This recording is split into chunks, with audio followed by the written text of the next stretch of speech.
លោកប្តីខ្ញុំលាក់បាំងសមាជិកភាពប៉ັດព្រោះបងនឹងមើលថែបផ្ទះសម្បែងសង្ឃឹមថាបងឆាប់បានជោគជ័យមានឈ្មោះល្បីល្បាញ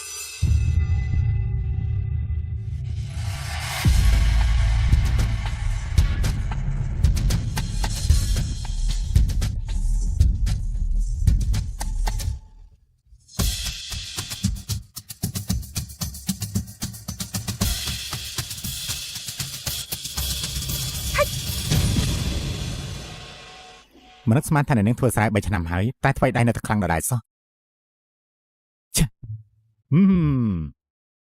អ្នកនាងមកក៏តាមខ្ញុំមិនលែងបែបនេះអ្នកនាងបើមិនត្រឡប់ទៅវិញលោកអបរាជកាត់ក្បាលខ្ញុំជាមិនខានទេហេអ្នកនាងកុំធ្វើបាបខ្ញុំបានទេមើលលោកចាយអូយ៉ាហ៊ានមកពាំងផ្លូវខ្ញុំផងជឿតែថាខ្ញុំទៅវិញដកដំណើរលោកខ្ញុំមិនហ៊ាននោះទេមិនហ៊ានទេមិនក៏មកថយចាញ់ទៅអ្នកនាងកាលនោះលោកអបរាជចង់ឲ្យអ្នកនាងគេចផុតពីចំនួនក្នុងរាជវាំងទើបឲ្យរៀបការជួបគ្រួសារយ៉ាងឆ្នាំមកនេះអ្នកនាងខ្លាចលោកប្រុសតូចចិនទើបមិនបង្ហាញសមាជិកភាពពេលនេះលោកអបរាជបានទូលព្រះអង្គសូមឲ្យជ្រើសរើសស្វាមីអ្នកនាងយ៉ាងមិញកងគឺជាប្រពន្ធអ្នកប្រាជ្ញចំណានប្រចាំតំបន់នេះរាជសារទៅដល់ក្រុងស៊ីនជូ3ថ្ងៃទៀតអ្នកនាងលោកអបរាជព្រោះតែនឹងអ្នកនាងខ្លាំងពេកទើបចង់ឲ្យអ្នកនាងទៅរស់នៅជួបជុំគ្នាវិញកុំខិនគាត់អីលោកពងទាំងនេះជាកំហុសកូនពងជ្រុតជាបែបនេះទៅហើយតែរាយការវិញចឹងបើគាត់គោដល់ខ្ញុំខ្លាំងដល់ម្លឹងបើខ្ញុំនៅតែរឹងរូសទៀតច្បាស់ជាធ្វើឲ្យគាត់ខកចិត្តហើយល្អណាស់លោកប្តីរងចាំខ្ញុំណាខ្ញុំនឹងប្រញាប់ទៅប្រាប់ដំណឹងល្អដល់បងអ្នកនាងខ្ញុំសូមខ្ចីសាររបស់លោកជីសិនគ្មានបញ្ហាទេអ្នកនាងត្រូវការអីប្រាប់ខ្ញុំបានអូត្រូវហើយខ្ញុំបានផ្សព្វផ្សាយដំណឹងជូនអ្នកនាងហើយដំណឹងអី3ថ្ងៃទៀតអ្នកនាងប្រាសមាជិកភាពជាវអ៊ីនឈិនស្ត្រីមានចំណេះដឹងជាងគេដើម្បីជប់លៀងអ្នកប៉មអ៊ីហ្វឹងដើម្បីទទួលយកអ្នកប្រាជ្ញចំណានចត់ថ្មីខ្ញុំនឹងបង្ហាញសមាជិកភាពពិតទៅកាន់ប្តីខ្ញុំដល់តតែម្ដងចាប្រយ័ត្នអ្នកនាងសូមចេញមើលដំឡងឆាំងសូមជើញមើលសូមជើញល្អណាសូមជើញមើលត្រូវកាយទេលោកប្រុសសូមជើញមើលសូមជើញមើលសូមជើញរបស់ល្អក្រុងឈិនជូចំជាអ៊ូអរបស់គេមែនមិនចំណាយទេដែលស្ត្រីមានចំណេះដឹងជាងគេអ្នកនាងឈឺអ៊ីនព្រមបង្ហាញខ្លួនគ្រាន់តែមិនដឹងផងទៅយកមានរឿងស្អីចេះពេកប្រញាប់ទៅណាជាផ្លូវឲ្យលឿនគ្រោះថ្នាក់ណាក៏បញ្ញាតែមិនដល់ម៉ែណាគ្រោះថ្នាក់ណា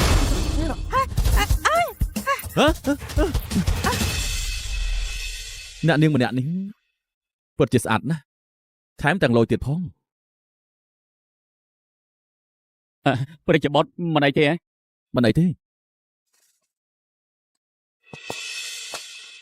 ពតខ្ញុំខានជីសេះយូរហើយតែមិនសូវសមដៃលោក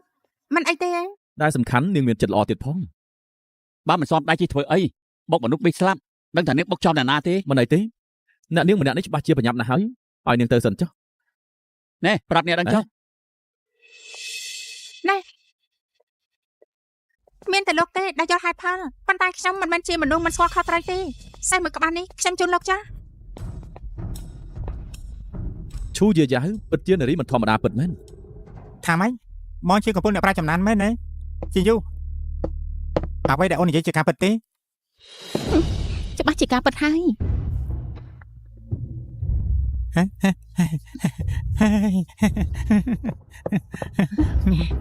បងប្រុសមីងកុំអារម្មណ៍អីនេះជាពុករបស់ខ្ញុំដែលបានចេញមករត់ការដោយផ្ទាល់មិនអាចខ្លាំងខ្លាចបានទេខ្ញុំបានឮគេនិយាយតគ្នាស្ត្រីដែលមានចំណេះដឹងខ្ពស់ជាងគេឈ្មោះឈីវអ៊ីននឹងរៀបចំជប់លឿងនៅប៉មអ៊ីងហ្វឹងស្វាគមន៍បងដោយផ្ទាល់បងមិនត្រូវហើយចិនយូកុំអារម្មណ៍អីក្នុងចិត្តរបស់បងមានតែអូនម្នាក់កូនឲ្យតែបងប្រមើលថែខ្ញុំឲ្យបានល្អពុកខ្ញុំច្បាស់ជាមិនឲ្យបងមានការលំបាកឡើយចាំតែរាជសារមកដល់បងនឹងកាត់ការស្រែកស្រុកខ្សែនៅចោលភ្លាមហើយរៀបការជាមួយនឹងអូនដៃសំឡាញ់ខ្ញុំមកវិញហើយអ្នកទាំងពីរកំពុងអូនមិនអូនត្រឡប់មកវិញលឿនម្ល៉េះនាងជាអ្នកណាមិនក៏នៅជាមួយប្តីខ្ញុំធ្វើរឿងថោកទាបបែបនេះបាត់មកអ្នកនាងយ៉នជាកូនស្រីលោកម្ចាស់យ៉នដែលជាច្បាយខេត្តឈិនជូស្រីស្រស់ស្រាយដូចជាអូនមានសិទ្ធិអីនិយាយពីនាងកូនចៅខេត្តឈិនជូ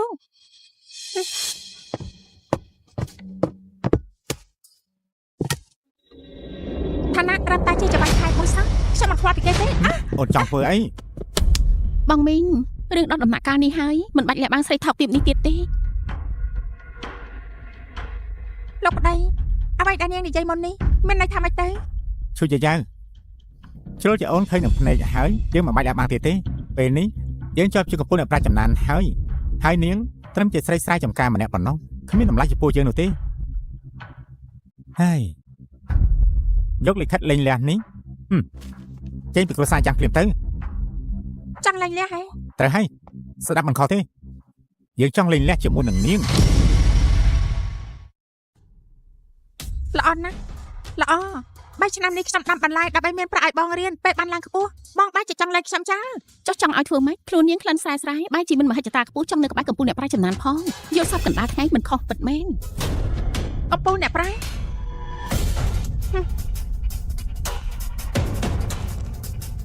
បើគ្មានខ្ញុំគិតថាខ្លួនឯងមានសមត្ថភាពដើម្បីធ្វើកំពូលអ្នកប្រាជ្ញនេះដែរទេយ៉ាងមិញកង3ឆ្នាំមកនេះកុំតែបានខ្ញុំជ្រុំជ្រែងកិច្ចការឲ្យគ្រួសារយ៉ាងម្លេះគ្រួសារបងមិនអាចមានតំណខ្ពស់កាត់ទៅ ឈូយាយយ៉ាងទុកតាថានាងធ្វើស្រែច្រើនពេកដល់ថ្នាក់ល្ងងលេងនឹងខ្យល់អីហើយ និ ណា យាយគិតថាអូនជាអ្នកណានៅមានមុខមកនិយាយរឿងជ្រុំជ្រែងកិច្ចការពីក្រោយបានទៀតឯងគិតថាអូនជាស្ត្រីមានចំណេះដឹងខ្ពស់ជាងគេមែនទេអូន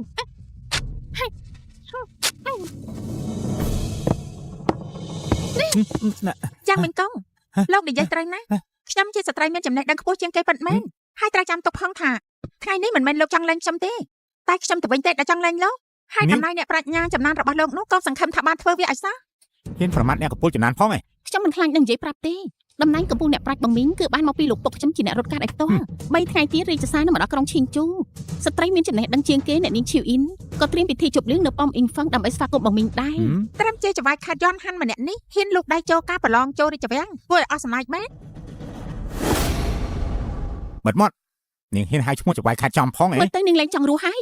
នេះដូចលាក់ជាមួយប្តីគេអត់កេខ្មាស់ នាង នេះឆ្លុកមកវិញនឹងស្រីមិនគិតរកផ្លូវរីចម្រើន ចំជាហ៊ានណានាងហ៊ានផ្ទះយើងឯងថ្ងៃនេះយើងនឹងបដូរនាងទៅគុកធំឲ្យនាងដឹងលទ្ធផលដែលនាងហ៊ានលេងនឹងយើងហ៎ណែ គិតថាខ្លួនឯងខ្លាំងហ៎ មើល ថាចេញ ថ្ងៃនេះយើងនឹងធ្វើឲ្យនាងឃើញកាន់តែច្បាស់ថាយន់ជីងយូយើងចាត់ការនាងបែបណាចាំមើលអ្នកណាចេញមកការពារនាងបាន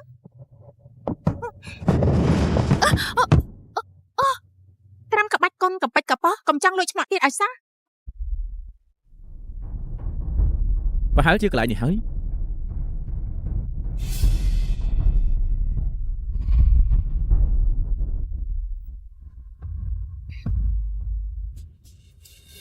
ណានាងប្រយ័ត្ន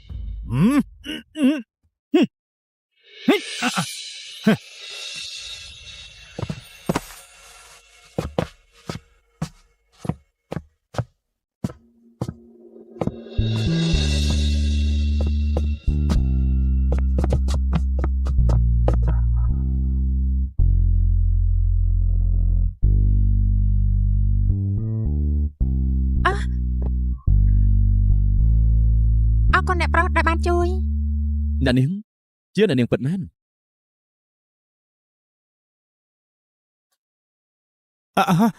អ្នកជីងយូបងគ្មានបំណងទេពួកឯងកំពុងធ្វើស្អី មិនប្រញាប់ជួយខ្ញុំឲ្យលឿនឡើងមក ល្អណាស់ចំជាដូចគូស្នេហ៍ថោកទាបមែនហ៊ានញ៉ាំញ៉ងគ្នាមកគេផងអី ស្រីថោកទាបឯងនេះលួចមានប្រុសថ្មីនៅក្រៅខ្នងយើង បាត់មាត់ឆ្កែរបស់លោកទៅកុំយករឿងស្មោកក្រកខ្លួនឯងមកលក់មក ពុកម៉ែបងប្អូនមកជួយមើលទៅបញ្ញាប់នាំគ្នាមកមើលទៅ ស្អីគេ ស្រីថោកទាបម្នាក់នេះហ៊ានលួចមានប្រុសនៅក្រៅខ្នងខ្ញុំហើយត្រូវខ្ញុំលេងចោល យ៉ាងមិញកងឈប់និយាយប្តី បងប្អូនគ្រប់គ្នាឃើញច្បាស់ហើយនៅបានលើគ្រប់គ្នាហើយមែនទេស្រីថោកទាបម្នាក់នេះខឹងព្រោះតែរឿងគ្មានគេខ្មាស់នាង អ្នកកំឡោះនេះរូបរាងស្អាតគ្រាន់បើតែបែរជាស្រឡាញ់ប៉ះប្រពន្ធគេទៅវិញច្បាស់ជាកូនប្រសាតកូលយ៉ាងចិត្តងាយមិនខានទេទៅអូសទាញអ្នកកំឡោះនេះបានក ូនប្រសាតកូលយ៉ាងគ្មានគេខ្មាស់មែនសំតលែងចោលយូរហើយ រស់នៅជាប្តីប្រពន្ធ3ឆ្នាំមកនេះមិនស្មានថាលោកជាមនុស្សថោកទាបដល់កម្រិតនេះសោះ នាង នាងជាស្រីក្លិនស្រែស្រែម្នាក់ជាអ្នកសុំទានក្លិនស្អុយចំជាសំគ្នាគ្មានទាស់ម៉េ ប្រហើនគេប្រមាថថ្នាក់លើមើលងាយបរិយាប័ត្រសៀវយ៉ាវផងហ៎តើត្រូវប្រហារជីវិត គេជារាជបុត្រសៀវយ៉ាវអ្នកប្រុសជាព្រះរាជបុត្រសៀវយ៉ាវដែលចូលចិត្តបង្កចំនួននៅក្នុងវាំងនោះមែនទេ អ្នកសុំទានក្លិនស្អុយអញនេះឈប់ធ្វើរឹកធ្វើពៀទៅបើអញជាព្រះរាជបុត្រសៀវយ៉ាងមែនអញ្ចឹងខ្ញុំជាព្រះជាយាដែរហើយ ម្នាក់បន្លំខ្លួនជាស្ត្រីមានចំណេះដឹងខ្ពង់ខ្ពស់លើលោកម្នាក់បន្លំជារាជបុត្រសៀវយ៉ាងមិនស្ដាយជីវិតខ្លួនឯងសោះចាប់ពួកវាពីរនាក់នេះឲ្យយើងភ្លាមបញ្ជូនទៅឲ្យច្បាច់ខាត់ទៅ ត្រូវបញ្ជូនឲ្យច្បាច់ខាត់កាត់ទោសទៅ ត្រូវបញ្ជូនឲ្យច្បាច់ខាត់កាត់ទោសទៅ ទាំងអស់គ្នានៅគោរពច្បាប់ដែរទេនឹង សំតោដែលធ្វើឲ្យអ្នកប្រុសជួបរឿងទាំងនេះ មិនអីទេថ្ងៃនេះយើងចង់ដឹងណាថាអ្នកណាហ៊ានប៉ះពាល់យើង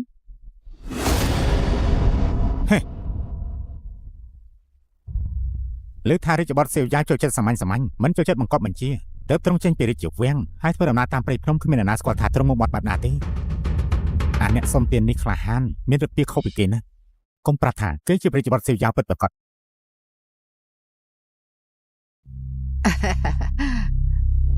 លោកម្ចាស់ជាន់លើកនេះអរគុណលោកម្ចាស់ខ្លាំងណាស់ទៅកូនប្រុសខ្ញុំត្រូវគេជ្រើសរើសជាកំពូលអ្នកប្រាជ្ញានេះជាទឹកចិត្តបន្តិចបន្តួចពីខ្ញុំតែប៉ុណ្ណោះសង្ឃឹមថាលោកម្ចាស់នឹងដាក់ខ្លួនទទួលចោល ខ្ញុំត្រឹមមន្ត្រីថ្នាក់ទី4ប៉ុណ្ណោះមិនអាចមានសមត្ថភាពលុកដៃចូលបញ្ហាតំណែងកំពូលអ្នកប្រាជ្ញចំណាននោះបានទៅយ៉ាងណាប្រាក់ច្រើនសន្ធឹកសន្ធាប់បែបនេះមិនទទួលវាដូចជាល្ងងពេកហើយលោកស្រីយ៉ាងសរសើរពេកហើយកូនស្រីខ្ញុំជីងយួរមានចិត្តលើតែប្រុសយ៉ាងតាំងពីតូចមកម្លេះអញ្ចឹងហើយទើបខ្ញុំជ្រុំជ្រែងគ្រាន់តែថានឹងមានស្រីធ្វើចំការឈ្មោះឈូយាយ៉ាវនោះ លោកម្ចាស់ក៏បារម្ភអីពេលតែដល់ភ្លាមខ្ញុំនឹងដេញក្បាលនាងឲ្យលែងកូនខ្ញុំភ្លាមមិនឲ្យនាងមានឱកាសចូលគ្រួសារយ៉ាងតិចឡើយ អញ្ចឹងល្អណាស់ មានរឿងហើយអ្នកប្រុសយ៉ាងនិងប្រជាបុត្រសៀវយ៉ាវមានរឿងឆ្លោះគ្នា ថាម៉េចអ្នកប្រុសយ៉ាងឯងនិយាយសំដៅថាកូនយ៉ាងមិញកុងហ៎ ឈូយាយ៉ាវនាងត្រឹមជាអ្នកធ្វើចំការប៉ុណ្ណោះមិនអាចស្គាល់ព្រះរាជបុត្រទៅមិនក៏នៅឈរថ្មងទៀតឆាប់ចាប់ពួកវាទៅបង្ករឿងគួរឲ្យខ្មាស់គេណា ព្រះរាជបុ បង ត្រ មិនអីទេ ពួកគេថ្លៃធំដល់ម្លឹងគួរចាត់ការបែបណាសូមព្រះរាជបុត្របញ្ជាមកចុះ អ្នកនាងចង់ធ្វើយ៉ាងម៉េចនាងមិនรู้ស្អាតស្អំទេ ឈូយាយ៉ាវតាមយើងមិនឈប់បែបនេះចង់បានប្រាក់ណាស់ហ៎ចឹងយកឲ្យចេះផុតទៅប្រាប់នាងចុះយកប្រាក់ទាំងអស់នេះនាំប្រុសថ្មីរបស់នាងចេះផុតទៅទៅវិញពួកយើងខុសគ្នាដូចមេនឹងដៃអញ្ចឹងហើយយកប្រាក់ទាំងអស់នេះចេញទៅចេញពីគ្រួសារយ៉ាង ខ្ញុំជួយយាយមានប្រាក់ចាយមិនអស់ទេត្រឹមប្រាក់លោកប៉ុណ្ណឹងទុកចាយខ្លួនឯងវិញទៅល្អជាង ឈូយាយ៉ាវឈប់ធ្វើរឹកពីខ្ពស់ទៀតទៅយើងដាស់តឿននាងគួរតែចេះស្ដាប់បង្គាប់រឿងប្រាក់នេះទៅមនុស្សដូចនាងនឹងប្រសុំទានម្នាក់នេះពេញមួយជីវិតបែបមិនស្គាល់ប្រាក់ច្រើនម្លឹងផង កុំចោលចាត់ចង្អៀតចង្អល់ពួកឯងមកលក់មកនៅទីនេះអ្វីដែលជួយយាយយ៉ាងស្អប់គឺមានប្រាក់ហ្នឹងហើយ ឈូយាយ៉ាវឈប់និយាយអត់គេខ្មាស់នេះទៀតទៅប្រាប់នាងចុះយើងនឹងជិញជួចូលរោងការជាមួយគ្នាហើយដោយសារតែមានការជំជ្រេះពីលោកម្ចាស់ហើយតែមានស្ត្រីបកាជាងគេសរសើរទៀតអាជីពជាមន្ត្រីកំពូលអ្នកប្រាជ្ញយើងបើជាជប់តែការឡើងបន្សាក់ថ្ងៃក្រោយយើងនឹងរស់នៅលើកំណងមានប្រាក់ដែលចាយមិនអស់ពួកឯស្ដាយដល់ហើយដែលរឿងទាំងអស់នេះគ្មានអ្វីពាក់ព័ន្ធនឹងនាង មិនខុសទេលោកនិយាយត្រូវណាស់3ថ្ងៃទៀតមានប្រាក់នឹងកិត្តិយសទាំងអស់ក៏ឡើងជារបស់លោកដែរ តែប៉ុណ្ណានាងឈួតហើយមើលទៅយើងលេងជាមួយនឹងនាងជាជំរឿនល្អបំផុតហើយ បងមីងតាមខ្ញុំមើលទៅប្រហែលនាងប៉ះទង្គិចផ្លូវចិត្តច្រើនពេកលែងមានសតិគិតអស់ហើយក ុំបន្ទោសយើងអីយើងធ្វើអស់នេះដើម្បីនាងល្អទេពេលនេះយើងខ្លាចជាកំពូលអ្នកប្រាជ្ញចំណានចំណែកនាងត្រឹមជាស្រីធ្វើចំការថោកទាបម្នាក់ប៉ុណ្ណោះរវាងពួកយើងគឺខុសប្លែកគ្នាឆ្ងាយដូចមេនឹងដេញអញ្ចឹងបាននៅតែរឹងរូសតាមយើងទៀតមានតែធ្វើឲ្យនាងលក់មកខ្លួនឯងទេមានតែមនុស្សស្រីខ្ពងពោះដូចជាឈិនយយទេទើបសំនឹងតម្លៃនេះដែលស័ក្តិសមធ្វើគួរអនាគតយើងយ៉ាអូយ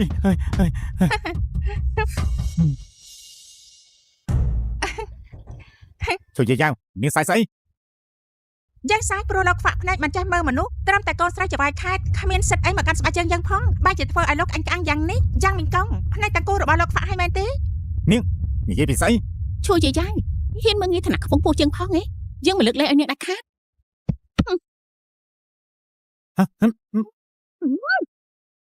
ជាចេញថយចេញអ្នកណាថ្លើមធំហ៊ានបកករឿងនៅផ្ទះយើងកូនប្រុសកូនប្រុស អ្នកម៉ែ កូនប្រុសកូនមិនកាត់អីទេមែនទេ មិនអីទេម៉ែ កូនប្តីកាត់អីហ្នឹងអូឈូយាយ៉ាវនាងចំជាថ្លើមធំពិតមែនមិនព្រមធ្វើចំការឲ្យល្អបែរជារត់មកបកករឿងជាមួយអ្នកនាងយត់ទៅវិញអ្នកម៉ែបាត់មាត់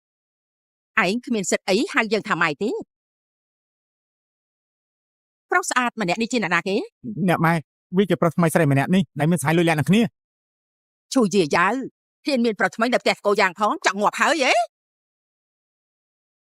ផ្នែកបែកខាងណាឃើញខ្ញុំមានប្រុសថ្មីខ្ញុំគោរពអ្នកម៉ែជាចាស់ទៅហៅថាម៉ែ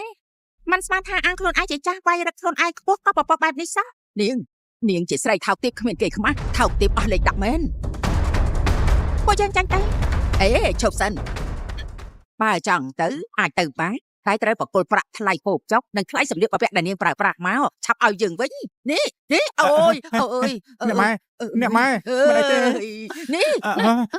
នាងមេធ្មុកអញនេះកាលនោះដែលយើងឲ្យនាងការចូលមកដើម្បីសង្ឃឹមថាឲ្យនាងជួយបង្កើតកូនចៅបន្តវេនឲ្យតកូនយ៉ាងក្នុងពេល3ឆ្នាំនេះសូម្បីតែមាត់អាចក៏វាចេះពងចេញមកដែរចុះស្រីដូចជាឯងមិនទាំងចេះបង្កើតកូនម្នាក់ឲ្យគ្រួសារយើងផងមានតែលក់មុខអាប់អោនឲ្យគ្រួសារយើងវិញយើងលែងចង់រស់ទៀតហើយ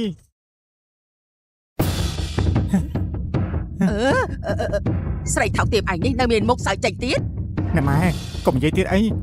យើងចង់និយាយមិនក៏និយាយមិនបានកូនប្រុសរឿងដល់ថ្នាក់នេះទៅហើយនៅនិយាយឲ្យស្រីថោកទាបនេះទៀតមែនទេ ត្រូវហើយបងមីងកុំចិត្តទុនជាមួយនាងទៀតអី ណែ បងប្អូនទាំងអស់គ្នាឆាប់មកណាជួយរកយុត្តិធម៌ឲ្យខ្ញុំផងគ្រប់គ្នាជួយរកខុសត្រូវឲ្យខ្ញុំផងឆាប់ឡើងជួយរកខុសត្រូវឲ្យខ្ញុំផង ចាស់ពោលថាមិនដឹងគុណចំពោះពុកម្ដាយមាន3យ៉ាងតែមិនបង្កើតកូនជាទូធ្ងន់ថែមទាំងពេលនេះឈូជាយ៉ាងមានប្រុសថ្មីទៀតមនុស្សបែបនេះសំតដេញចេញពីផ្ទះយូរណាស់ហើយ ត្រូវហើយមកពីអ្នកប្រុសយ៉ាងនិងអ្នកស្រីមានចិត្តល្អពេកបើជាខ្ញុំវិញណាញាត់នាងឈូយាយ៉ាងចូលទ្រង់ជួបបាត់ទៅហើយច្រត់ជាគ្រួសារយ៉ាងចង់បានមុខមាត់ទៅហើយអញ្ចឹងក៏មិនទោះថាខ្ញុំចិត្តដាច់ប្រាប់ឲ្យដឹងចោះគ្រួសារយ៉ាងពួកនាងគ្មានថ្ងៃបន្តពូជបានទេស្ត្រីចិត្តនេះនាងហ៊ានដាក់បដាសាគ្រួសារយើងផងអើយយើងនឹងសម្លាប់នាងអូយ ណែម៉ែ អ្វីដែលខ្ញុំនិយាយនេះគឺជាការពិតម៉ែមិនជឿទេសួរកូនមាសកូនពេជ្រខ្លួនឯងទៅរយៈពេល3ឆ្នាំនេះប្រដាប់បន្តភេទគេធ្លាប់ងើបបានម្ដងទេ អីយ៉ា បងមីងអ្វីដែលនាងនិយាយជាការពិតមែនទេ កូនប្រុសឯងអើយ អីយ៉ាជួយយាយឡើងធំហ៊ានប្រមាថកំពូលអ្នកប្រាជ្ញលេងចង់រស់ហើយ ពួកឯងពីរនាក់ឆាប់ចាក់ស្រីម្នាក់នេះឲ្យយើង ពួកឯងគិតថាយើងជារូបចម្លាក់សៀវហឹង ក្រាបទូល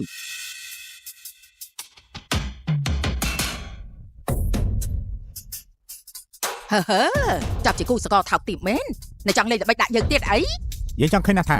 នៅក្នុងផ្ទះគ្រួសារយ៉ាងយើងពួកឯងមានសមត្ថភាពស្អីខ្លះ ពួកឯងពីរនាក់នៅឈរថ្មឹងធ្វើអីទៀតឆាប់ចាក់ស្រីថោកទាបនេះទៅ ហើយចេញហើយចេញ អចេញ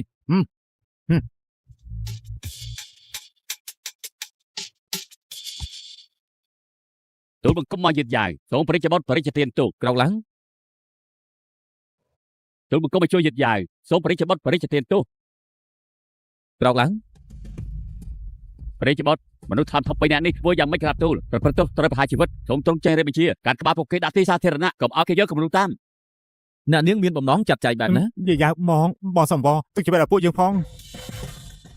ពួកគេត្រឹមតែជាមនុស្សចង្អៀតចង្អល់កំសាក់ខ្លាចស្លាប់ប៉ុណ្ណោះណាហើយចាពួកយើងចាញ់ទៅ ទៅ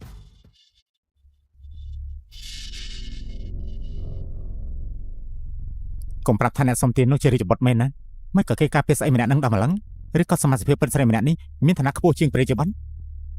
តបឆ្លប់ខ្មៅពោពេញដោយអធិពលនឹងអាចកំបាំងក្រៅពីខ្សែស្ដាច់គ្មានអ្នកណាបញ្ជាបានណាចំណែកម្នាក់ដូចអ្នកសុំទាននេះច្បាស់ជាមនុស្សបន្លំខ្លួនមិនដឹងជាក្រុមចៅមកពីខាងណាខាងណីទេនាំកូនចៅមកសម្ដែងរឹកបន្លាគេពេញនឹង ត្រូវហើយកូនស្រីនិយាយមានហេតុផល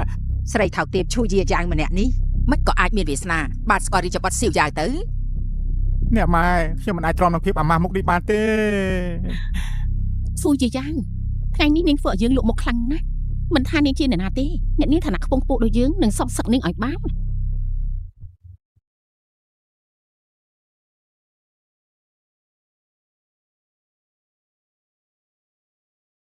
ចំពោះរឿងដែលកើតឡើងខ្ញុំយាយ៉ាងអរគុណអ្នកប្រុសបើថ្ងៃក្រោយមានកិច្ចការអីអាចមករកខ្ញុំបាន រឿងតែទួយប៉ុណ្ណោះអ្នកនាងឈូគួរសមពេកហើយ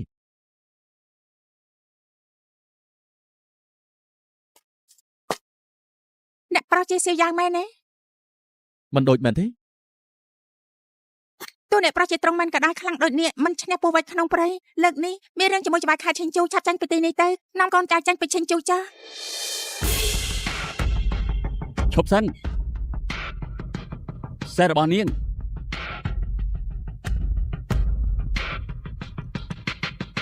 ចំបកគលឲ្យម្ចាស់គេវិញ បានចឹងខ្ញុំមិនហ៊ានបដិសេធទេសង្ឃឹមថាថ្ងៃក្រោយជួបគ្នាទៀត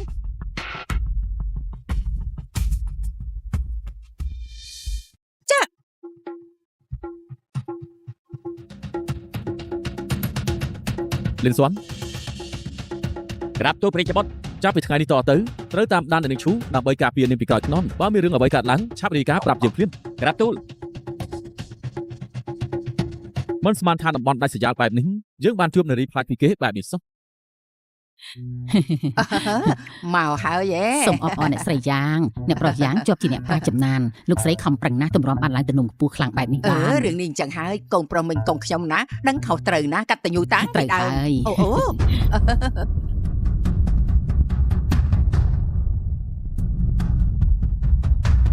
ឈូយាយ៉ាង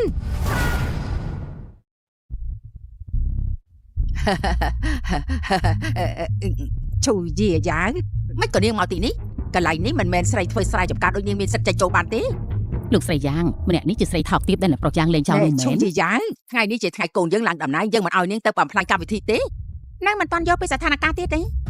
ទី1ខ្ញុំជាអ្នកលេងក្បាលយ៉ាងវិញកងទី2បើខ្ញុំមិនមកពិធីជប់លៀងនេះក៏គ្មានថ្ងៃកើតឡើងដែរទី3ខ្ញុំលែងមានអីពាក់ព័ន្ធជាមួយគ្រួសារយ៉ាងទៀតហើយតាមរករឿងខ្ញុំបែបនេះមិនជ្រុលពេកទេអីស្រីចរិតមេធ្មប់គ្មានគេខ្មាស់ហ៊ាននិយាយដាក់យើងបែបនេះផងយើងជាម្ដាយរបស់អ្នកប្រាជ្ញាចំណានមួយទាំងមូលបន្តិចទៀតលែងមានហើយឈូជាយ៉ាងមានមុខមកនិយាយផ្ដេសផ្ដាស់ទៀតចាំមើលថ្ងៃនេះយើងនឹងហាច់មាត់នាងចោលនាងអូយអូយអូយ ណែ អើយហ៊ីតាក់កភ្លៀងយើងផងអីដើមឡើយខ្ញុំមិនចង់បន្តខ្លួនឯងទេតែមកពីចាស់ទុំមិនដឹងខ្យល់អីកុំបន្តថាយើងគ្មានធម៌ទេតានាងអើយឈប់ត្រង់នេះភ្លាមទៅយើងនឹងសម្លាប់នាងអើយបងប្អូនអើយមើលស្រីម្នាក់នេះឲ្យលឿនមកស្រីម្នាក់នេះទៅតែត្រូវកូនខ្ញុំលេងក្បាលចោលពីថ្ងៃមុនក៏មកដេកលើក្រែជាមួយប្រុសថ្មីពេលនេះបែរជាមានប្រុសសាច់ដុំម្នាក់ទៀតហើយឥឡូវនាងថែមទាំងលួចតាក់ទងប្រុសចេះក្បាច់កូនទៀតបើហើនហ៊ានវាយចាស់ទុំទៀតខ្ញុំលែងចង់រស់ទៀតហើយ ហ៊ានលើកដៃវាញ់ម្ដាយរបស់កំពូលអ្នកប្រាជ្ញផងមើលទៅនាងលែងចង់រស់ហើយ មនុស្សរឹងដូចឯងមិនដឹងខ្លួនដល់ថ្ងៃស្លាប់ពួកលោកអស់ក្បាលស្រីម្នាក់នេះចេញទៅផ្ទះមាត់រហូតដល់នាងដឹងខ្លួនខុសចាំមើលពួកឯងហ៊ានផ្ទះយើងទេយើងជាម្ដាយបការបស់អ្នកប្រាជ្ញាស្រីថោកទាបយើងប្រាប់ឯងទៅចោះអើយលោកអើយមានរឿងអីកើតហើយ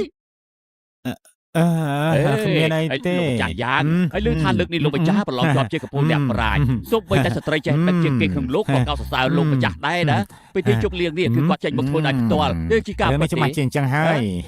មិនត្រឹមតែប៉ុណ្្នឹងទេមានរឿងធំជាងនេះទៅទៀតខ្ញុំលើកមកថាកូនស្រីលោកមហាឧបរាជដែលមានកូនចៅស្ថិតក្រោមរាប់ម៉ឺននាក់ក៏អញ្ជើញមកថ្ងៃនេះដែរថែមទាំងប្រគល់រាជសារដល់ផ្ទាល់ទៀតផងថ្ងៃក្រោយកិច្ចការបន្ត្រីបងច្បាស់ជាជួបតែរឿងរលូនឡើងបុណ្យស័ក្តិជាមិនខានទេ បងមីងបងមីងថ្ងៃនេះជាថ្ងៃមង្គលអស្ចារ្យរបស់បងភ្ញៀវចូលរួមសុទ្ធតែអ្នកធំនិងមានអំណាចមន្ត្រីចំណិតក្បែរប្រកាយព្រះអង្គលោកមហាថ្លឹកជួនក៏មកដែរខ្ញុំលើកជូនបងមកកែវ លោកម្ចាស់យន់ហើយយ៉ាខ្ញុំធ្លាប់លេខឈ្មោះលោកល្បីល្បាញយូរមកហើយខ្ញុំជូនលោកមកកែវ កំពូលអ្នកប្រាជ្ញក៏គួរសមអី ហើយលោកពូពួកយើងមានការខុសឆ្គងហើយ ឲ្យតែលោកនឹងចេញយកបានរៀបការពួកយើងខ្លាចជាគ្រួសារតែមួយហើយក្នុងនាមជាពូបង្កើតរបស់ឯងច្បាស់ជានិយាយពាក្យល្អៗឲ្យច្រើននៅចំពោះមុខព្រះអង្គ ចេញលពូក្មេកមួយកែវសូមទទួលការគោរពពីក្មួយពិសាននេះផងនេះជួយយាយយើងលេងក្បាលនាងចោលហើយមិនក៏នៅតែមកតាមយើងទៀត នាងអាចមកដើម្បីអ្វីផ្សេងទៅនាងមើលឃើញបងមីងឡើងបនស័កមានគេឈ្មោះល្បីល្បាញអញ្ចឹងទៅក្តៅកាហាយទៅប្រឹងក្បាលតាមគាត់មិនលេងបែបនេះ ជួយយាយបាទនេះមានក្នុងបងឯងតែបន្តិចក៏ខ្ញុំអនុញ្ញាតនាងខ្លះដែរតែពេលនេះនាងនៅតែរឹងរូសតាមខ្ញុំទៀតមានតែធ្វើឲ្យខ្ញុំមិនងាយស្អប់នាងទេ យ៉ាងមីងកងលោកលើកដង្កើងខ្លួនអាចខ្ពស់ពេកហើយ យាយភ្ញៀវចូលរួមថ្ងៃនេះសុទ្ធតែជាអ្នកមានអំណាចខ្ពង់ខ្ពស់ល្បីឈ្មោះពេញទីក្រុងថែមទាំងមានមហាថ្លឹកនៅទីនេះទៀតផងត្រឹមជាប្រពន្ធដែលគេបោះចោលមានសិទ្ធិអីចូលរួមជាមួយគេទៅយល់ដល់ធ្លាប់នៅជាមួយគ្នាជាប្តីប្រពន្ធមករាប់ឆ្នាំមកនេះទុកជីវិតឲ្យនាងចុះឆាប់ចេញទៅបាត់ទៅ មិនចេះប្រមាណខ្លួនគិតថាពឹងលើខ្លួនឯងអាចមានសមត្ថភាពឡើងដល់កំពូលអ្នកប្រាជ្ញាមែនទេ ពិធីជប់លៀងធំថ្ងៃនេះគឺស្ត្រីមានចំណេះដឹងជាងគេនៅក្នុងលោកជាអ្នករៀបចំដោយផ្ទាល់ត្រូវហើយក្រែងនឹងធ្លាប់អួតថាខ្លួនឯងជាស្ត្រីប្រកែកជាងគេក្នុងលោកមែនទេបន្តិចទៀតយើងនឹងធ្វើឲ្យនាងភ្លឺភ្នែកថាអ្នកណាជាអ្នកណា ល្អថ្ងៃនេះយើងចង់ឃើញឲ្យច្បាស់អ្នកណាអាចឈ្នះយើងបាន ត្រឹមជាស្រីធ្វើស្រែចម្ការម្នាក់ចាំបាច់អីឲ្យគ្រប់គ្នាពិបាកចាត់តើទុកឲ្យខ្ញុំចុះពពកមង្គលរស័ក្តិអត់ដែលចាំតែទួលហងពលឺចាំងរស្មីស្រស់បំប្រងឆ្លោះមកចាំងមេឃខៀវស្រងាត់ កំណាប់ល្អណាស់កំណាប់ល្អ ហងពន្លឺសំលេងទូទាំងផែនដីពណ៌មង្គលដូចអបរលោកសរុបយកចក្រវាល អូមិនអាចទៅនាងចេះដេញកំណាប់ឆ្លៃផងផង នាងគ្រាន់តែត្រូវចៃដល់ប៉ុណ្ណោះអស់ចាស្អីណាស់ណាស់ទៅស្រីថោកទៀតកុំគិតថាគ្រាន់តែឈ្នះម្ដងនេះអាចក្តាប់ក្តាប់ជោគជ័យក្នុងដៃនេះនាងអាចទីត្រូវបានម្ដងតែមិនអាចសំណាងទីត្រូវលើកទី2ទៅ យាយមិនកុំឆាប់លុតជង្គង់សុំទៅបើនៅរឹងរូសទៀតធ្វើឲ្យលោកមហាថ្លឹកខឹងប្រយ័ត្នស្លាប់ខ្ញុំមិនអីគាត់ទៅ ត្រឹមមហាថ្លឹកតូចតាចម្នាក់យើងមិនខ្វល់ពីគេផង ប្រហើនចាំជាស្រីមានមាត់មុតដូចកំបិតបែនបន្តិចទៀតបើនាងប្រកួតចាញ់ក៏មិនទោសថាមហាថ្លឹកយើងនេះគ្មានមេត្តាឲ្យសោះណា ល្អជ្រុលជាជប់លៀងធំយ៉ាងនេះបើខ្វះស្រាមិនបានឡើយអញ្ចឹងយើងយកប្រធានបទស្រាចេញកំណាប់យ៉ាងម៉េចដែរស្រាផ្អែមក្នុងកែវចែងចាំងក្រអូបដិតដាមធ្វើឲ្យមនុស្សគ្រប់ទិសទីវង្វេងវង្វាន់ស្មារតី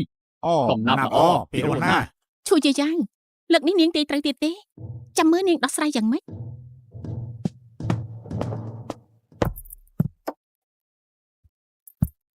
ក្រេបស្រាពណ៌កាយអស់ពីចិត្តបង្កើតមហិច្ឆតាពពកមិនលីបើកផ្លូវអំណាចចាញ់ចាំង សំជា សំជាអ្នកប្រាជ្ញមែន ពិតមែន នេះ ថាម៉េចនាងឆ្លើយឆ្លងកំណាប់បានទៀតហើយ មិនអាចទេនាងត្រឹមតែជាអ្នកស្រុកស្រែប៉ុណ្ណោះមិនអាចបង្កើតកំណាប់ពីរូបបានទៅច្បាស់ជាមានល្បិចអីមិនខាន នាងបោកប្រាស់មែនហើយច្បាស់ជាមានគេតែងទុកឲ្យយូរហើយ ស្រីគេលេងចោលដើម្បីបានចូលគ្រួសារយ៉ាងវិញហ៊ានប្រើល្បិចថោកទាបដើម្បីតាក់ទាញចំណាប់អារម្មណ៍ពីគេគួរស្អប់គ្មានគេខ្មាស់មែន បើពួកលោកទាំងអស់គ្នាគិតថាខ្ញុំបោកប្រាស់សារសមត្ថភាពជាមួយខ្ញុំបានឲ្យឃើញភ្លឺភ្នែកថាខ្ញុំមានសមត្ថភាពមែនឬក៏បោកប្រាស់ យើងទុកឲ្យតែចាស់យើងវិញ លោកតាទូស្រីម្នាក់នេះចរិតប្រហើនមិនស្គាល់ចាស់ទុំសោះសូមលោកតាផ្ដោះមេរៀនឲ្យអ្នកចាស់ដៃទៅ ល្អណាស់យល់មុខកំពូលអ្នកប្រាជ្ញនៅទីនេះតាចាស់យើងដេញកំណាប់ជាមួយនាងចុះដើម្បីយុត្តិធម៌អញ្ជើញលោកមហាថ្លឹកជាអ្នកដាក់ប្រធានបទចុះល្អថ្ងៃនេះជាថ្ងៃពិសេសរបស់កំពូលអ្នកប្រាជ្ញមានអ្នកធំចូលរួមសូមលោកតាទូយកប្រធានបទពិធីជប់លៀងនេះមកតែងចុះ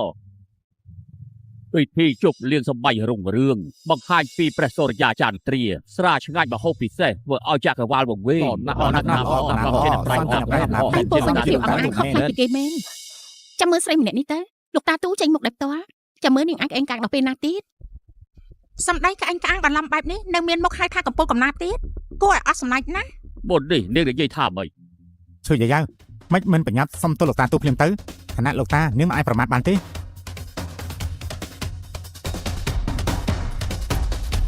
ពិធីជប់លៀងពោពេញទៅដោយកិត្តិយសតែសុទ្ធតែជាមនុស្សថោកទាបនៅពីក្រោយភាពហឺហាពេញទៅដោយការបន្លំ ជូយ៉ាយ៉ាវឯងពិតជាខ្លាចផងបែនគេនិយាយឡែកតែទីនេះផងយើងគិតថានាងឡើងចង់រស់ទៀតហើយអស់ចាចំជាអស់ចាមែនលោកតាចោកចាញ់ហើយក ុំប្រាប់ថាស្ត្រីម្នាក់នេះជាស្ត្រីមានចំណេះដឹងខ្លាំងជាងគេក្នុងលោកឈិនអ៊ីនណា លោកនិយាយមិនខុសទេខ្ញុំជាស្រីមានចំណេះដឹងខ្ពស់ជាងគេក្នុងលោកនេះឈីវអ៊ីនខ្ញុំជាស្ត្រីមានចំណេះដឹងខ្ពស់ជាងគេក្នុងលោកនេះឈីវអ៊ីន នាង អូ អើយឈីយីយ៉ាវស្រីមេថ្មុកឯងនេះនៅហ៊ានមុខក្រាស់មកទីនេះទៀតអីអើយកូនប្រុស អ្នកម៉ែមកទៅជាបែបនេះ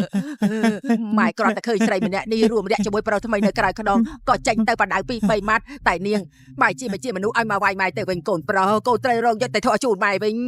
ស្រីថោកទាបហ៊ានលើកដៃវាយម្ដាយរបស់នាងទៅជាបែបនេះចេះបេះដូងនាងសាមពីស្អី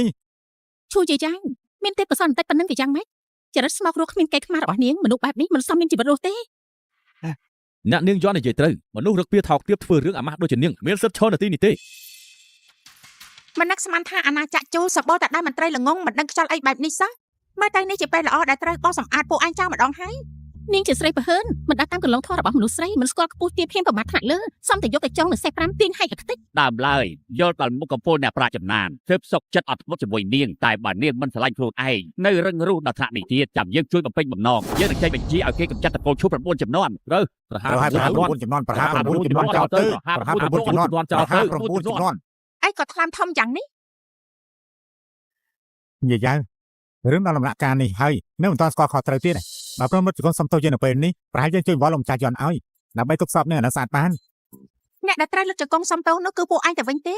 ក្នុងនាមជាមន្ត្រីបម្រើរាជវាំងអួតខ្លួនអញថាជាអ្នកប្រាជ្ញាមិនកសាងផ្នែកកំណត់ឲ្យល្អជាគំរូមិនគិតពីសុខទុក្ខប្រជារាស្ត្រមិនចេះរៀនសូត្រពីអ្នកចំនួនមុនថែមទាំងមិនចេះរកសុខឲ្យប្រជារាស្ត្រផ្ទុយទៅវិញមកសង្ងំឱកាសបាក់ពួកលួចលាក់រួមកំណត់ធ្វើរឿងស្មុគក្រោកដឹងថាត្រូវទទួលទោសកម្រិតណាទេ ប្រហើន ឈូជាយ៉ាងចូលចិត្តរឹងរូសមាត់រឹងណាស់ថ្ងៃនេះយើងនឹងចេញមុខហែកមាត់ចង្រៃនេះចោលម្ដង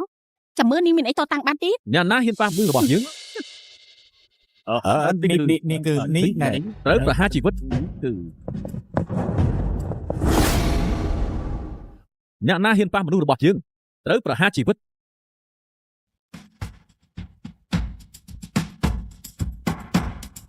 អើយនៅមិនទេត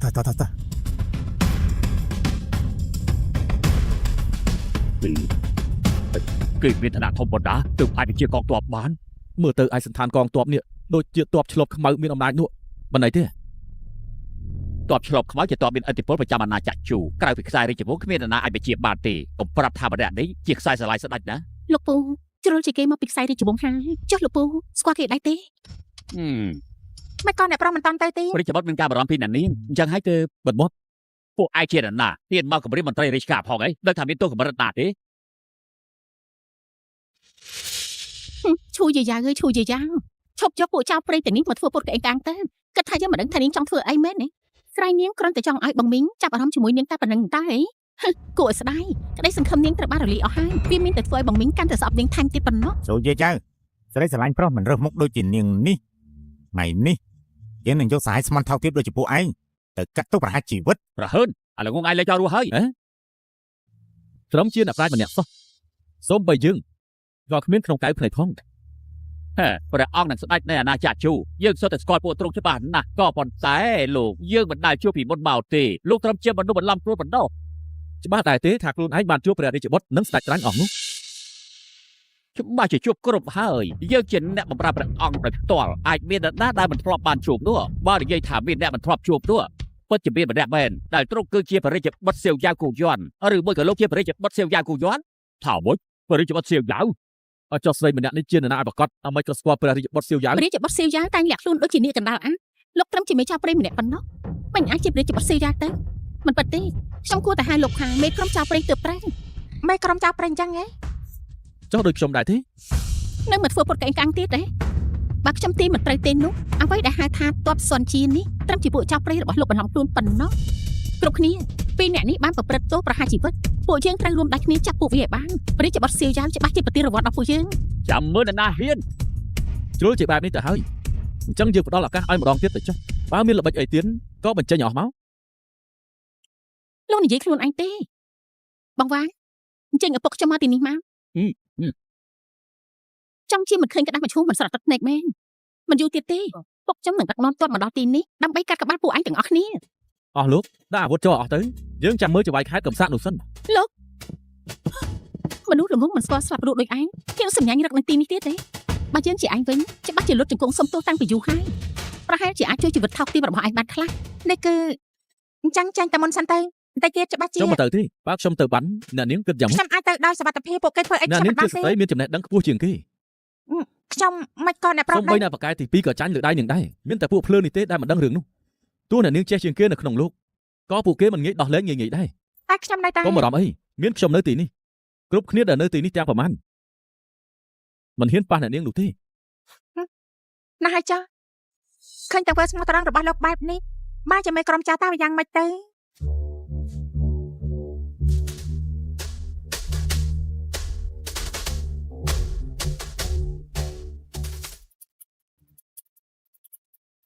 សុយយ៉ាវយើងដឹងហើយនាងរកប្រុសថ្មីមកមកជួយយើងដោយសារតែនាងបារម្ភពីយើងខ្លាំងប៉ុណ្ណោះឥឡូវនេះឲ្យតែប្រុសប្រែទំនាក់ទំនងជាមួយនឹងគេខ្ញុំអាចជួយអង្វរចវាយខេតឲ្យទុកជីវិតឲ្យនាងបាន យ៉ាងមិនកុងលោកបង្វែងឡើងលេងដល់ខ្យល់អីហើយខ្ញុំលែងលះជាមួយលោករួចហើយពេលនេះពួកយើងគ្មានជាប់ជាសាច់ឈាមស្អីទេទោះខ្ញុំស្រឡាញ់គ្នាឬអត់ក៏មិនតាក់ទងនឹងលោកដែរ ចវាយខេតមកដល់ហើយ គឺ អាយ៉ាលោកម្ចាស់យន់ទីបំផុតលោកមកដល់ហើយប្រញាប់ចាប់ខ្លួនពួកចៅនេះអស់ទៅ លោកពុកម្នាក់ដែលឈរក្បែរឈូយាយយ៉ាវនោះគឺជាមេក្រុមចៅព្រៃនៅក្រៅក្រុងថែមទាំងបន្លំជាព្រះអង្គម្ចាស់សៀវយ៉ាវឆាប់ចាត់ការគេព្រាមទៅរាជបុត្រច្បាស់ជាផ្ដល់រង្វាន់ដល់ពួកយើង ចាត់ការទៅក្រៃលោកគេរត់បាក់ ទីនេះត្រូវកងទ័ពពាត់ជាប់អស់ហើយពួកចៅព្រៃថោកទាបឯងឃើញចវាយខេតហើយនៅបន្លត់ទៅគង់ទៀតទម្លាក់អាវុធចោលអស់ភ្លាមទៅតែយើងទុកសាកសពវិញហើយ យ៉ាងហ្វានបើចង់រក្សាមន្ត្រីនៅលើក្បាលរបស់លោកតទៅទៀតឆាប់នាំគ្នាដកថយឡើងនេះ នេះយើងស្ដាប់ច្រឡំមែនទេមុននេះនាងនិយាយថាម៉េចទីនេះមានកន្លែងយើងត្រូវនិយាយពីអង្កលយន់ហ្វានលោកពិតជាមិនស្គាល់យើងមែនពេលចូលគាល់ព្រះអង្គក្នុងវាំងការដកជប់ធ្លាប់បានឃើញព្រះរាជបុត្រសៀវយ៉ាវពិតមែនតែកាលនោះពួកគេបាំងដោយវាំងននទើបខ្ញុំចាំមុខទ្រង់មិនបានតែបរិះម្នាក់នេះហាក់ដូចជាមានអំណាចខ្លាំងណាស់ឬមួយទ្រង់ពិតជាព្រះរាជបុត្រសៀវយ៉ាវ លោកពុកុំចាញ់បោកពីបោកប្រាស់ប្រុសម្នាក់នេះគេត្រឹមតែជាមេចៅព្រៃក្រៅក្រុងប៉ុណ្ណោះ លោកម្ចាស់យន់ប្រុសម្នាក់នេះមានល្បិចខ្លាំងណាស់ដែលខ្លាចកំចាញ់ល្បិចគេ ត្រូវហើយមិនត្រូវចាញ់បោកគេទេ បងប្រុសដាច់ថាកំជឿថាគេជាព្រះរាជបុត្រប្រយ័ត្នជាប់អន្ទាក់ទៅ អ្នកយាមចាប់ខ្លួនពួកវាពីរនាក់មកឲ្យយើងឥឡូវនេះភ្លាម លោកពិតជាចង់រកសេចក្តីស្លាប់មែន នាងស្រីថោកទាបចិត្តស្លាប់ហើយនៅហ៊ានស្រែកទៀតទេបន្តិចទៀតយើងនឹងធ្វើឲ្យនាងឃើញពីវិធីសាស្ត្រតបតាពីក្រុមឈីងជូចាត់ការអ្នកទោស យន់ហ្វានជ្រុលជាមិនចាំយើងទៅហើយអញ្ចឹងលោកគួរតែចំណាំរបស់នេះទៅទេព្រះរាជបញ្ជាអធិរាជ ព្រះរាជវិជាអធិរាជអីនេះជាផ្លាកវិជាក្នុងរឿងព្រេងបែបទេក្នុងលោកនេះមានតែ3បន្ទះប៉ុណ្ណោះមួយបន្ទះស្ថិតក្នុងដៃព្រះរាជទាយាទមួយបន្ទះទៀតនៅក្នុងដៃព្រះអង្គភិញណានឯមួយចុងក្រោយស្ថិតក្នុងដៃព្រះរាជបុត្រសៀវយ៉ាវ ផ្លាកបញ្ជានេះគឺតំណាងឲ្យព្រះមហាក្សត្រទាំងស្រុងឃើញផ្លាកបញ្ជានេះប្រៀបដូចជាបានឃើញនៅព្រះអង្គអញ្ចឹង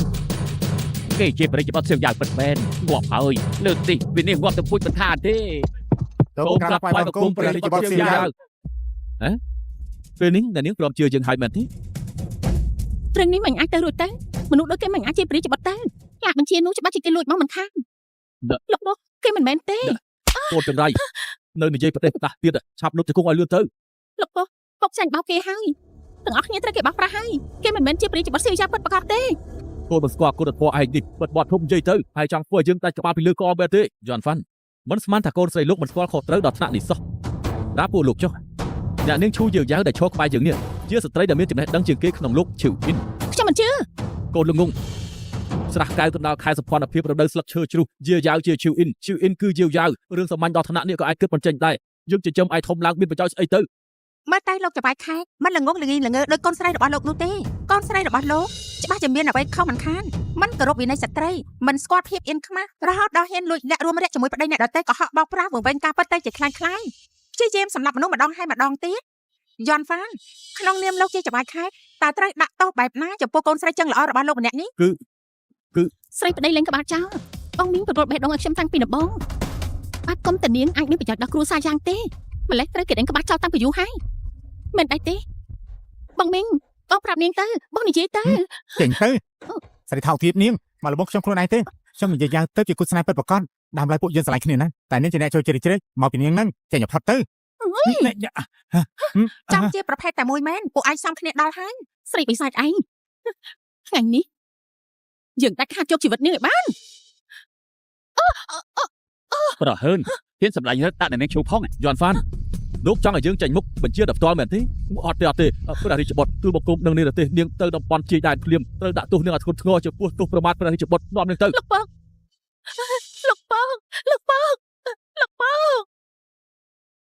នាំគ្នាក្រោកឡើងមកម្នាក់នេះធ្វើចាត់ការបែប យាយយ៉ាវខ្ញុំក៏ត្រូវស្រីបៃសាញខ្ញុំបោកប្រាស់ដែរនាងត្រូវតែលើកលែងទោសឲ្យខ្ញុំពួកយើងត្រូវគ្នាវិញទៅល្អដែរទេ ចេញទៅមនុស្សរបស់យើងឯងមានសិទ្ធិអីមកប៉ះពាល់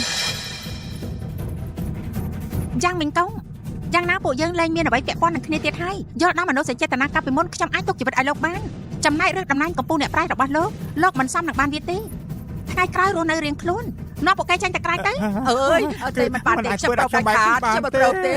ជួយយាយយ៉ាវ ចុះអ្នកនៅសល់វិញនោះចង់ចាត់ការពួកគេបែ បែ บบ ជាមន្ត្រីជាន់ខ្ពស់ផ្នែកពិធីការដែលសំខាន់ក្នុងរាជវង្សទោះជាលោកជាព្រះរាជបុត្រក៏ដោយក៏គ្មានសិទ្ធិប៉ះពាល់យើងដែរ គ្រួសារចាងជួយមើលថែបណ្ណាល័យថ្វាយព្រះអង្គច្រើនចំនួនហើយមានគុណសម្បត្តិធំធេងណាស់ចង់មកកំទេចគ្រួសារចាងពួកយើងដើម្បីជួយស្រីម្នាក់នេះអញ្ចឹង ត្រង់មិនធ្វើរឿងនោះដើម្បីខ្ញុំទេតែត្រង់ធ្វើដើម្បីការពាររាជនិងមើលថែរាជវង្សនគរជូពួកលោកសុទ្ធតែជាមនុស្សមុខស័ក្តិតកក៏មិនចំណេញដកចាញ់ក៏មិនខានទុកនាំតែមានទុកដល់ប្រជារាស្ត្រវឹកវរដល់នគរជូ និយាយបានល្អទោះថ្ងៃក្រោយព្រះបិតាបន្ទោសយើងក៏ដោយក៏ថ្ងៃនេះយើងត្រូវតែកម្ចាត់មន្ត្រីអត់បានការចោលដែររាជបុត្រពួកយើងសុទ្ធតែជាមន្ត្រីដែលស្ដេចភីងតែងតាំងអំណាចផ្ទះកណ្ដាលក្នុងវាំងនេះទៅបានស្ដេចភីងកាន់កាប់ទ្រង់ត្រឹមជាក្សត្រទំនេរគ្មានអំណាចនៅក្នុងដៃមានសមត្ថភាពអីចាត់ការពួកយើង ព្រះរាជបុត្រតាមខ្ញុំយល់ឃើញទ្រង់គួរតែនាំស្រីម្នាក់នេះឆាប់រត់ចេញទៅធ្វើបែបនេះក្រៃលោកខូចបង្វត្តទៅ មហាថ្លឹកសម្ដីក្អេងក្អាងណាស់តើបើព្រះរាជបុត្រអង្គឯងចាត់ការលោកមិនបានអញ្ចឹងចាំខ្ញុំជួយបន្ថែមពីក្រោយចុះ យាអ៊ូយ៉ាតាមពិតគឺជាលោកសបីតបយាដែលជាអ្នកគ្រប់គ្រងកងទ័ពការពារក្រុងវិស័យ តែប៉ុណ្ណោះទេគាត់ជាដៃស្ដាំរបស់នាយករដ្ឋមន្ត្រីឈូទៀតផងមានសិទ្ធិពេញលេញក្នុងការតំណាងឲ្យលោកនាយករដ្ឋមន្ត្រី ចាប់ខ្លួនគេទៅ អេលោកចង់ធ្វើស្អីចង់ធ្វើស្អីយើង នាំខ្លួនគេទៅបញ្ជូនទៅតុលាការកំពូលកាត់ទោសប្រហារជីវិតខ្ញុំមកយឺតយ៉ាវសូមអ្នកនាងលើកលែងទោសផង ក្រោកឡើងមក អូបីតបយាមានឋានៈខ្ពង់ខ្ពស់អ្វីក៏គាត់គោរពស្រីម្នាក់នេះទៅវិញ ដល់គុណដែលលោកម្ចាស់យ៉ាងលេងលះនេះមានតកោឈូឬមួយនាងជាកូននាយករដ្ឋមន្ត្រីឈូ ពេលនេះនៅគិតថាយើងមិនហ៊ានប៉ះពាល់ដល់ពលលោកទៀតទេ អូពួកខ្ញុំមានប្តីអត់ប្រស្រីប្របាត់ដល់អ្នកនាងឈូពួកយើងសុំចិត្តទទួលទោសខ្ញុំស្ម័គ្រចិត្តប្រកល់ទ្រព្យរបស់តកូលវាងទាំងអស់ឲ្យតែអ្នកនាងឈូព្រមទុក ការ ជីវិត ប្របាត់អ្នកនាងឈូមានទោសស្លាប់រាប់មិនអស់តែសូមអ្នកនាងយកយល់ដល់គ្រួសារចាងស្មោះត្រង់ទុកជីវិតឲ្យទូលបង្គំផងយកពួកគេទៅកាត់ក្បាលចោលទាំងអស់ ឆាប់សិនបនចម្រើនបញ្ជនព្រះអង្គចិត្តមកដល់ហើយក៏មានការសម្លាប់អីតាមយោបល់របស់ខ្ញុំរឹបអូសទ្រព្យសម្បត្តិពួកគេចូលរដ្ឋទាំងអស់ហើយនេះទៅធ្វើតែហ៊ានតាមព្រំដែនគិតយ៉ាងម៉េចដែរ នាំពួកវាទៅ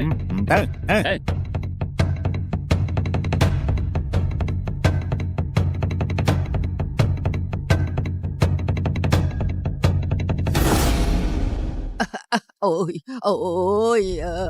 អើយម៉ែរងទុកវេទនាខ្លាំងណាស់អើយ អ្នកម៉ែជប់ខ្ញុំទៀតទៅ អើយនេះថាឲ្យម៉ែខុងហ៎ចောက်ខ្ពើមរអៅម៉ែហ៎មកពីឯងស្រីតែម្នាក់ឯងយកឈ្នះមិនបានកាត់មកជាតិនេះយកមិនដែរនឹងទុកអញ្ចឹងទេ ធំនិយាយទៀតទៅ អឺកូនប្រុសប្រាប់មកមើលស្រីថ្មនោះនាងប្រើល្បិចថោកទាបស្អីទៅទើបអូសទាញបរិយាអត់បានបែបនេះទ្រង់ស្ដាប់តាមនាងគ្រប់ម៉ាត់នាងប្រើល្បិចអី អាច ទៅ មានល្បិចផ្សេងទៅក្រៅពីល្បិចអូទីនលើក្រេនោះស្រីថោកទាបម្នាក់នេះគេលុយក្បត់ខ្ញុំពីក្រៅខ្នងផងឲ្យតែបានចេញពីទីនេះខ្ញុំនឹងសម្រាប់នាងនៅផ្ទាល់អី ត្រូវម៉ៃនឹងសម្រាប់នាងមិនខានស្រីចង្រៃគ្មានគេខ្មាស់ស្រីថោកទាបសូមឲ្យវាស្លាប់តៃហោងសូមឲ្យវាស្លាប់ប្រៃផ្សាយទៅ អង្គុយឲ្យស្រួលកុំលោឡាបើតែលោឡាទៀតណាប្រយ័ត្នយើងកាន់ដាច់ចោល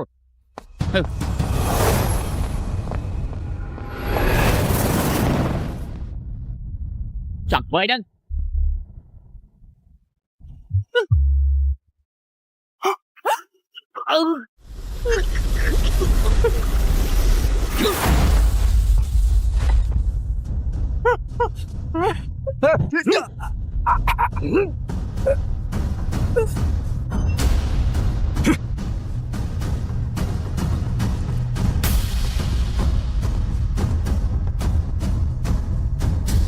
เอ้ยเอ้ยเอ้ยเอ้ยเอ้ยเอ้ยเอ้ยเอ้ยโอ้ยเอ้ยเอ้ยเอ้ยเอ้ยเอ้ยเอ้ยเอ้ยเอ้ย តាមលឺនិយាយមកព្រះអនុទី5យើងសោកចិត្តធ្វើគ្រប់យ៉ាងដើម្បីស្ត្រីដែលគ្រួសារយ៉ាងឯងបោះបង់ចោលបង្កើតស្ត្រីដោយមិនញញឹតដៃជាមួយនឹងពួកមន្ត្រីជាន់ខ្ពស់ពាក់កណ្ដាលនគរជូ ត្រូវហើយតែលោកជាអ្នកណា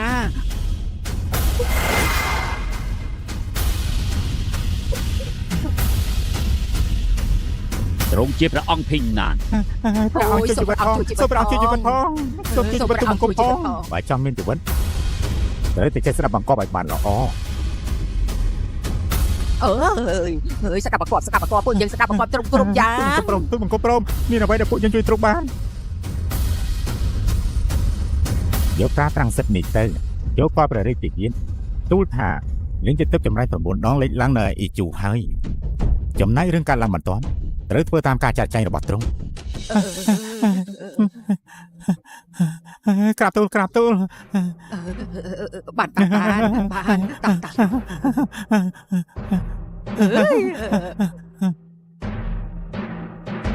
ទុកជីវិតឲ្យពីរអ្នកនេះមានប្រយោជន៍អី មានប្រយោជន៍ហ៎ឈូស៊ីនគឺជាមនុស្សរឹងរូសមិនស្រាប់បង្គាប់កូនស្រីរបស់គេឈូយាវយ៉ាវបែរជាហ៊ានទៅកាន់ប្រកកំសាអស់3ឆ្នាំហើយព្រះអនុទី5របស់យើងកំពុងមានចិត្តលើនាងប្រកបណាស់ដូច្នេះមនុស្សកំសាម្នាក់នេះអាចជាអាវុធមុតស្រួចរបស់យើងក្នុងការគ្រប់គ្រងលោកនាយករដ្ឋមន្ត្រីនិងព្រះរាជបុត្រសៀវយ៉ាវ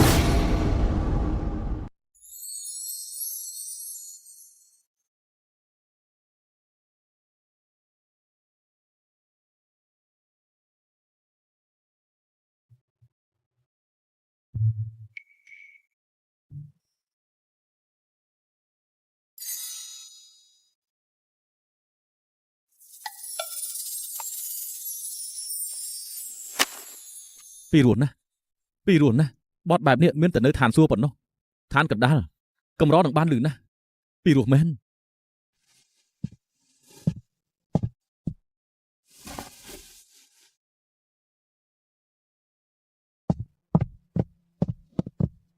ព្រះរាជបុត្រសរសើរពេកហើយ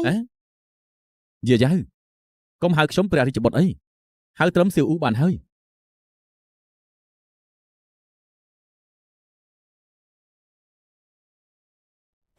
អ្នកនាងព្រះរាជបុត្រអ្នកនាងឈប់ផ្អែមល្ហែមដាក់គ្នានៅទីនេះទៅខ្ញុំទៅតែទទួលដំណឹងព្រះអង្គកំពុងប្រជញ្ញទ្រង់ចង់ប្រើបនចម្រើប្រជញ្ញកាត់គ្រូនពិធីធំនឹងត្រូវរៀបចំខែក្រោយនេះពេលនេះទ្រង់ឲ្យព្រះរាជបុត្រហើយនឹងខ្សត្រទាំងឡាយឆាប់ត្រឡប់ចូលរាជវាំងវិញ លោកនិយាយថាម៉េចព្រះបិតាប្រឈួនអញ្ចឹងព្រះកាយទ្រង់រឹងមាំល្អណាស់មិនក៏បែបនេះ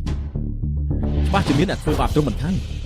ព្រះអង្គកំតាន់បារម្ភពេកក្នុងវាំងពេលនេះច្បុកច្បល់ណាស់សោកព្រះអង្គប្រឈួនពេលនេះច្បាស់ជាមានរឿងអីមិនធម្មតាហើយទេមិនខុសទេច្បាស់ជាមានអីលាក់បាំងសៀវអូខ្ញុំអាចារ្យទៅជាមួយទ្រង់ អូត្រូវហើយអ៊ីចាចាំអារាមតាមផ្លូវថាលៀងជឿចម្រៃ9ដងអាចជួយមនុស្សពីការស្លាប់នឹងដេញថ្លៃអ្នកធានប៉ាត្រុអ៊ីជូមកពួកយើងអាចបានធុទៅនោះជំងឺព្រះអង្គនឹងព្យាបាលជាសះស្បើយ ល្អពួកយើងតែស្រុកអ៊ីជូឥឡូវនេះភ្លាម ចុះខ្ញុំនោះ តែព្យាបាលរបួសសិនតែចាំជួបគ្នានៅរាជធានី កុំបារម្ភអីថ្ងៃក្រោយ យើងនឹងមើលថែជាយ៉ាវខ្លួនឯង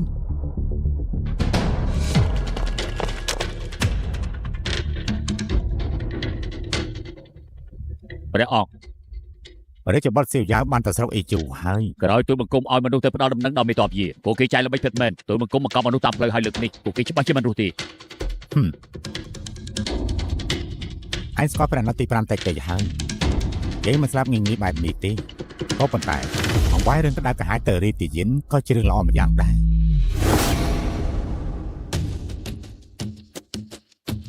សៀវអូ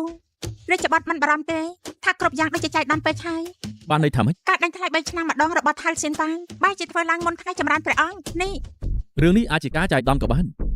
តែខ្ញុំម្ចាស់មានអារម្មណ៍ថាមានគេមានចេតនាឲ្យពួកយើងចេញទៅទីនោះ ចង់សម្ដៅលើមេតបយា មិនមែនទេបងយ៉ាស្ងោត្រង់ងាប់ចាចំពោះពុកខ្ញុំណាគាត់គ្មានថ្ងៃក្បត់ពួកយើងទេខ្ញុំគ្រាន់តែគិតថាគាត់ត្រូវគេបោកប្រាស់ប៉ុណ្ណោះណាហើយចុះយ៉ាងណាត្រូវប្រយ័ត្នឲ្យបានខ្ពស់បំផុត កុំបារម្ភអីខ្ញុំនឹងការពារនាងឲ្យបានល្អ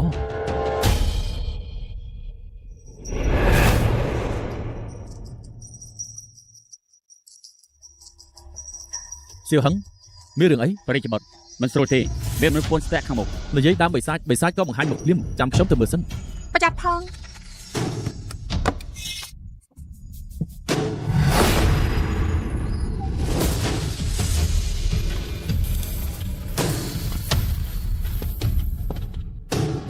មិនស្មានថាព្រះរាជបុត្រសៀវយ៉ាវល្បីល្បាញម្នាក់នេះមានរូបរាងសង្ហាដោះម្លឹងតទេសោះរហូតធ្វើឲ្យខ្ញុំម្ចាស់មិនដាច់ចិត្តធ្វើបាបព្រះរាជបុត្រ កំពូលអ្នកក្លាហានលំដាប់ទី9អសរាផ្កាឈូកលោហិតនិយាយមកអ្នកណាបញ្ជូននាងមក រឿងនេះនិយាយមិនបានទេ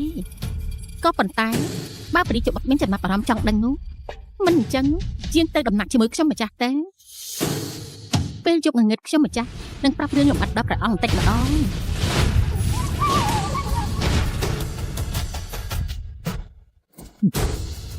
ហ៊ានប្រើមុនស្នេហ៍ដាក់យើងផងមិនចេះប្រមាណខ្លួនណា ព្រះរាជបុត្រមិនចេះថ្នាក់ថ្នមស្រីស្អាតតទេសោះ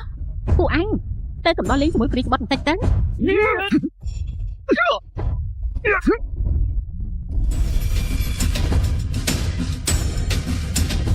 ៊ានធ្វើបាបក្មេងៗកំដររបស់យើងផងចង់ស្លាប់ហើយប្រយ័ត្ន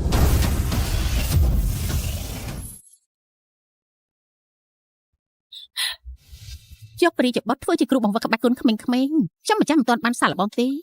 តែបើបានមែនក្បាច់គុនខ្ញុំម្ចាស់នឹងខ្លាំងឡើងទ្វេដង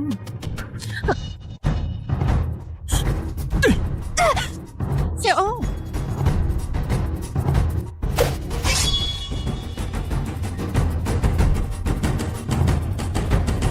ឲ្យតែប្រំប្រាប់ថាអ្នកណានៅពីក្រោយរឿងនេះយើងនឹងពិចារណាទុកជីវិតឲ្យនាង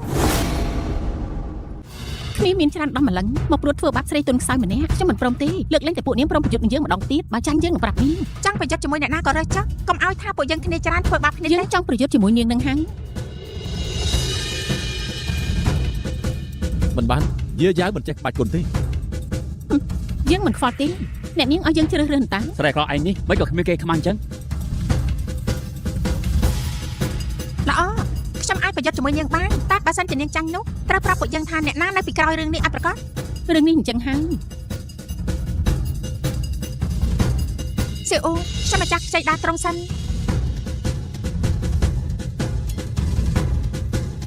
ព្រះរាជបុត្រទ្រង់មិនបារម្ភពីនឹងឈូទេចុះបើមានរឿង ចាំមើលសិនទៅ ស្ថានភាពក្នុងវាំងពេលនេះកំពុងច្បុកច្បល់មិនទាន់ដល់ពេលបង្ហាញសមត្ថភាពពិតទេកំដរនាងលេងមួយក្បាច់សិនចាស់ ឲ្យតែសម្រាប់ស្រីម្នាក់នេះបានមកលើកនេះក៏មិនខាត់ជើងដែរស្រួលរាយការណ៍ដល់ព្រះរាជបុត្រពីណាផង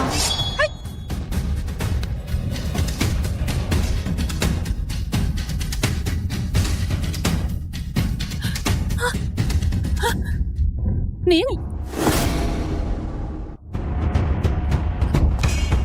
មិនអីទេ ឲ្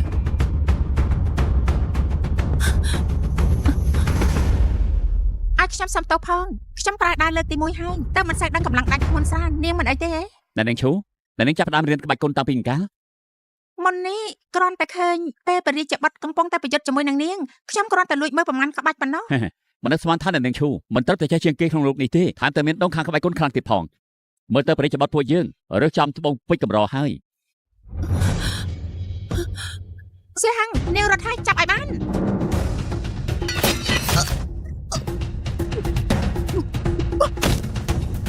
ព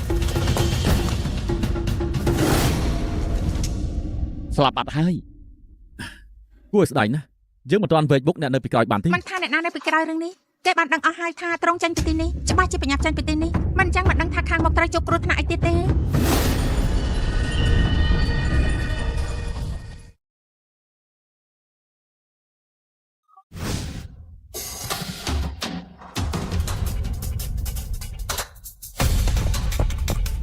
ព្រះអង្គអសុរផ្កាឈូកលោហិតស្លាប់បាត់ហើយ យើងប្រាប់ពីដំបូងមកម្លេះម្ចាស់ប្អូនមិនមែនចាស់ការបានដូចនេះទេតែម្ដាយកូនកុលយ៉ាងពីរនាក់នោះពេលនេះប្រហែលជាបានជួបជាមួយនឹងរាជទាទៅហើយត្រង់ច្បាស់ជាចាត់ការចំនួនពួកយើងមិនខាន ព្រះរាជយិត្តជួយពួកយើងហ៎ មនុស្សល្ងីល្ងើនោះអឺកតូនខ្លាំងណាស់វាមិនស័ក្តិសមនឹងអង្គុយលើរីកបល្ល័ង្កនោះទេក៏ប៉ុន្តែពួកយើងអាចទុកឲ្យពួកគេលេងជាមួយគ្នាឲ្យសប្បាយសិនទៅ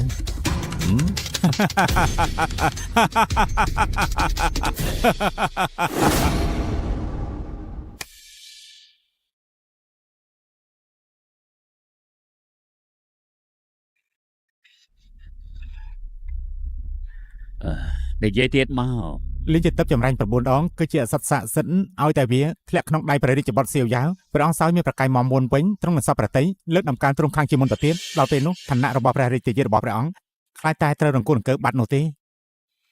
រឿងនេះងាយដល់ម្លឹងផងហ៎ដល់ពេលកំណត់គ្រាន់តែរៀបរៀងកុំឲ្យគេមានថ្នាំទៅបានហើយ ព្រះរាជទាទ្រង់បញ្ជាក់រឿងនេះទេនៅក្បែររាជបុត្រសៀវយ៉ាវមានកូនស្រីលោករដ្ឋមន្ត្រីជួយជ្រោមជ្រែងស្រីម្នាក់នោះមិនមែនជាមនុស្សធម្មតាទេ អូនិយាយទៀតមក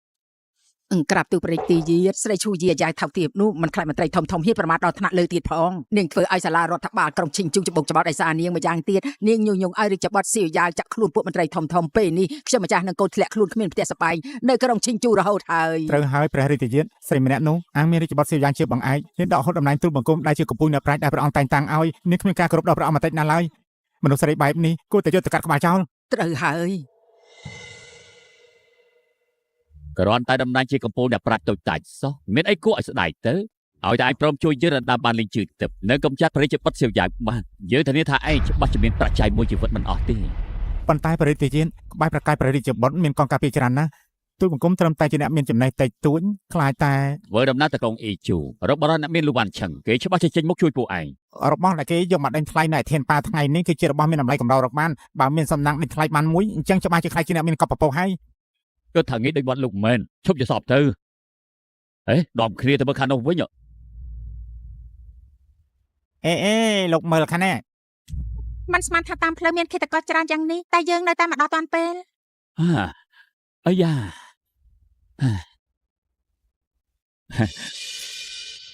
ព្រះរាជបុត្រតតសាលធានប៉ៅនេះទៅគេសាងឡើងដោយភាពប្រណិតអត់ខ្ចោះតែម្ដងចុះតម្រាំតែម្ចាស់សាលនេះនោះនេះមិនបានន័យថាគេចង់ទិញអ្វីបានតាមចិត្តហើយទេ របស់ដែលយកមកដាក់ក្នុងសាលនេះសុទ្ធតែជារបស់មិនធម្មតាតែទៀតត្រូវមើលឲ្យមកចំតិចហើយទៅបានដើម្បីយកទៅជូនអំណោយដល់ពុកក្មេកជាការជួបគ្នាជាលើកដំបូង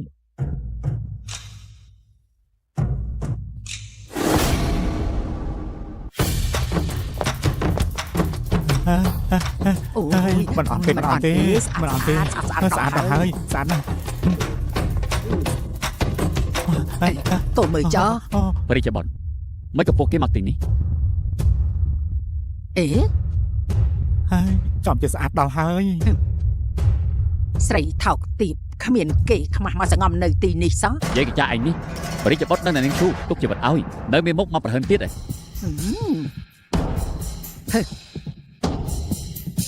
គ្រាន់តែជាស្រីតោងរាជបុត្រគ្មានអំណាចម្នាក់ហើយតើចេះវាយឬខ្ពង់ខ្ពស់បែបនេះទៅកើតហើយប្រាប់នាងឲ្យដឹងតែចោះកូនប្រុសយើងឥឡូវនេះមានអ្នកក្តាប់ក្តាប់ អេម៉ែមានអីត្រូវវិញញ៉ៃជាមួយនឹងស្រីធ្វើចំការម្នាក់នេះទៅចាំឲ្យពិធីដេញថ្លៃចប់សិនចាំចាត់ការតាមក្រោយកំហុសពេលដែរ ត្រូវហើយពេលនេះពិធីដេញថ្លៃសំខាន់ជាងគេបន្តិចទៀតចាំចម្រាក់បញ្ជីជាមួយនាង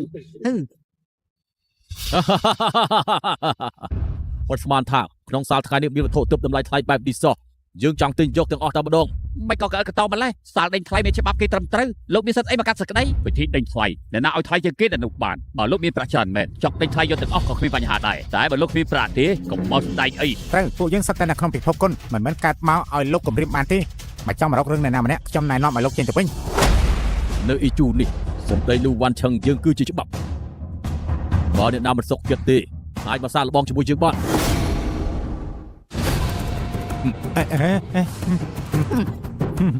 តោះ ខ្ញុំធ្លាប់ឮឈ្មោះលូវ៉ាន់ឆឹងម្នាក់នេះគេជាអ្នកមានអំណាចទី1ក្នុងក្រុងអ៊ីជូដែលមានអំណាចគ្មាននរណាហ៊ាននឹងគេនោះទេមិនស្មានថាយ៉ាងមិញកុងនឹងម្ដាយគេអាចអបគេបានអញ្ចឹងសោះ ពួកគេត្រឹមតែជាមនុស្សថោកទាបម្នាក់ប៉ុណ្ណោះគ្មានអ្វីត្រូវខ្លាចទេគ្រាន់តែថាលោកវ៉ាន់ឆាន់ពិបាកនឹងចាត់ការគេហ៊ានបន្តរឿងក្នុងសាធារណបែបនេះច្បាស់ជាមានរីកទីយាតឬក៏ព្រះអង្គណាជាក្នុងបង្អែកមិនខាន ព្រះបិតាមិនសូវមានបទច្រើននោះតាំងពីម្ចាស់បងទី2និងម្ចាស់បងទី4សោយទីប្រពុតមកក្រៅពីខ្ញុំនៅសល់តែរីកទីយាតនិងព្រះអង្គភិញានប៉ុណ្ណោះ ត្រង់ចង់សម្ដៅដល់ម្ចាស់បងច្បងនិងម្ចាស់បងទី3ត្រង់តាំងពីបុរាណមករឿងដណ្ដើមរាជបល្ល័ង្កជារឿងធម្មតាទេម្ចាស់បងច្បងនិងម្ចាស់បងទី3ត្រង់ទុកត្រង់ជាសត្រូវជាយូរហើយគ្រាន់តែកន្លងមកត្រង់មិនខ្វល់ពីរាជបល្ល័ង្កទៅបន្ធូរការប្រុងប្រយ័ត្នតែពេលនេះត្រង់លោកដែរព្រោះតែខ្ញុំម្ចាស់ខ្លាចខ្លាំងតែពិបាកដកខ្លួនខ្ញុំម្ចាស់នាំទុកដល់ត្រង់ មិនមែនជាកំហុសនាងទេទោះខ្ញុំចង់រស់នៅដោយមិនដឹងមិនលឺក៏ពួកទ្រង់មិនឲ្យខ្ញុំរស់នៅបានសុខដែរបើពិបាកចេញពីរូងខ្លាទៅហើយមានតែសាកចូលរូងខ្លាដោយផ្ទាល់ក៏ថយមកក្តាមមើល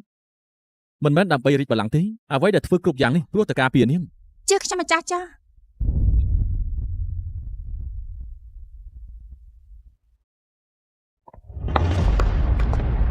សាងធានប៉ៅសូមស្វាគមន៍ភ្ញៀវទាំងអស់យើងអង្គុយតាមកន្លែងជំរាបសួរភ្ញៀវកិត្តិយសទាំងអស់ខ្ញុំជាអ្នកបើកការដេញថ្លៃនៃពិធីនេះស៊ូជីតំណាងឲ្យសាលធានប៉ៅទាំងមូលសូមអរគុណយ៉ាងជ្រាលជ្រៅដល់ភ្ញៀវកិត្តិយសទាំងឡាយ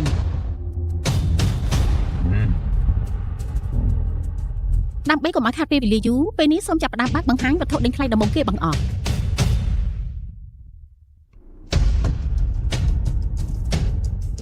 ក្នុងប្រអប់នេះមានដាច់ទឹកឈ្មោះឆុងស៊ីវាជាគម្ពីរក្បាច់គុណដែលបន្សល់ទុកដោយកម្ពុជាវីរនារីដៅសប៉ៃហ័រតម្លៃដេញថ្លៃចាប់ពី200តម្លឹងឡើងទៅរាល់ការដេញថ្លៃមិនត្រូវតិចជាង100តម្លឹងឡើយ សាធារណប៉ាមិនធ្វើឲ្យខុសចិត្តមែនតែរបបដេញថ្លៃដំបងសោះក៏លើពីធម្មតាបាត់ទៅហើយលើគេនិយាយថាឲ្យតែហាត់ក្បាច់ដៃនេះបានសម្រេចគឺអាចសម្លាប់មនុស្សគ្មានសមោលបើបានវាមកកាន់ក្នុងដៃមិនបានន័យថាខ្លាចជាអ្នកគ្រប់គ្រងពិភពគុណស្ថិតនៅលើកំពូលអ្នកក្លាហានដល់ទី1ហើយទេអី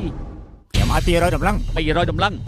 យើងឲ្យ500តម្លឹងដើរទៅឆុងស៊ីនេះយើងត្រូវតែយកឲ្យបានពួកកប៉ៃកពុកដូចជាពួកឯងហ្នឹងចង់ទៅដោតជាមួយយើងផង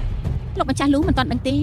គម្ពីរមួយក្បាលនេះមានតែអ្នកមាននិស្ស័យទើបអាចដឹកបានម្យ៉ាងមានតែមនុស្សស្រីទើបអាចហាត់បានអញ្ចឹងហើយទើបពេលបញ្ចុះតម្លៃយកមកធ្វើការដេញថ្លៃដំបងគេបង្អស់លោកម្ចាស់លូមិនអញ្ចឹងគិតមើលម្ដងទៀតទេ ហើយខ្ញុំឆ្ងល់ថាលោកម្ចាស់លូបញ្ញាប់ដេញថ្លៃលឿនម្លេះតាមពិតគាត់គ្មានកន្ទុយនេះធ្វើកូនប្រុសសោះជុលជាបែបនេះទៅហើយពួកយើងមិនចង់ដណ្ដើមជាមួយលោកម្ចាស់លូទេ យើងយកទៅចោ លោកតាមពិតបោកប្រាស់យើងចាំមើលយើងវាយឯងឲ្យ លោក ស្លា វ៉ា ប់ ន់ឆឹងលោកចង់ធ្វើអីហ្នឹងនេះជាទឹកដីសាលដេញថ្លៃធានប៉ៅ សាលដេញថ្លៃធានប៉ៅវាយ៉ាងម៉េចហ៊ានមកបិឆោតយើងចង់ស្លាប់ហើយបែបទេ ឆាប់ភ្លាម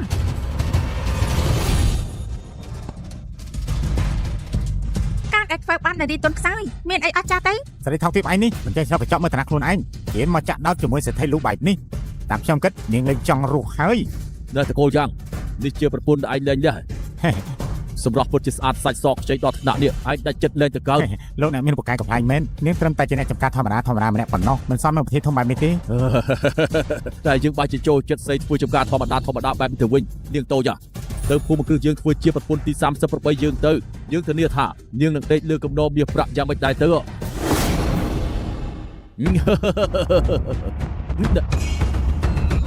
លូបានឆឹងមនុស្សរបស់យើងមិនមែនដៃកខ្វក់របស់ឯងអាចប៉ះបានទេអាមុខសម្រាប់នេះមកពីណាហ៊ានចេញមុខជួយស្រីស្អាតផងលេងចង់រស់ហើយ ប្រហើនហេតុប្រមាថបរិយាប័ត្រសេវយ៉ាវដឹងថាមានតួអីទេ ហើយត្រង់ជាព្រះអង្គក្នុងរឿងតែចូលចិត្តលក្ខណៈកាយមិនខានខ្លួនប្រើប្រតិបត្តិទេយ៉ាងណាទេការថ្វាយបង្គំព្រះអង្គនឹងព្រះជាយា ថ្លៃបង្គំព្រះអង្គនិងព្រះជាយា នាំគ្នាក្រោកឡើង អរគុណព្រះអង្គ ព្រះជាយានៅក្បែរប្រកាយប្រហែលជាបត់ជាមនុស្សស្រីបករឿងនៅប៉មអ៊ីនហ្វឹងថ្ងៃនោះបែបទេនាងជារីក្លាហានមិនចាច់ប្រុសទេ លើថាព្រះជាយាជាកូនលោករដ្ឋមន្ត្រីឈូទៀតផង យាយចង់ព្រះជាយាមើលងាយដល់ព្រះរាជបុត្រលើកនេះលូបានឆឹងច្បាស់ជាមានគ្រោះថ្នាក់ធំហើយ មែនហើយ លូបានឆឹងបានឃើញយើងប៉ុណ្ណឹងហើយនៅមិនទាន់លុបជង្គង់ទៀតព្រមព្រះរាជបុត្រគ្មានការងារធ្វើគ្មានអំណាចម្នាក់សោះគិតថាយើងខ្លាច ណាស់ហើយចុះតើខ្វល់អីនឹងមនុស្សប្រភេទនេះ រីស្អាតទៅវិញជាមួយយើងលោកម្ចាស់ម្នាក់នេះនឹងធ្វើឲ្យអូនសប្បាយចិត្តអូយអូយ ណែលោកវ៉ាន់ឆឹង គិតថាខ្លួនឯងជាសម្រាប់ប្រភេទអីចាញ់ពីផ្ទះមកមានឆ្លុះកញ្ចក់ឬអត់ លោកម្ចាស់លូវ៉ាន់ឆឹងលោកមិនអីទេអីលោកជាយ៉ាងស្រីថោកទាបឯងនេះបានលោកម្ចាស់មានចិត្តលើនាងវាជាសំណាងនាងណាស់ទៅហើយមិនឆាប់បាននេះមកបំរើលោកម្ចាស់លូទៅ ត្រូវហើយលោកម្ចាស់លូមានទ្រព្យសម្បត្តិច្រើនណាស់ប្រៀបនឹងមនុស្សដែលគ្មានអំណាចគ្មានឥទ្ធិពលដោយព្រះរាជបុត្រសៀវយ៉ាវគាត់ប្រសើរជាងរាប់ពាន់ដងកុំខ្លាំងមិនដឹងខុសត្រូវបែបនេះកុំខ្លាំងមិនដឹងខុសត្រូវបែបនេះ ត្រូវលោកម្ចាស់លូលោកម្ចាស់កុំអើខឹងអី តាមពុតស្រីស្អាតមានចរិតឆ្នះឆ្នើមចឹងសោះ យើងចូលចិត្ត គិតមើលងាយថ្នាក់លើទៅងាប់ទៅ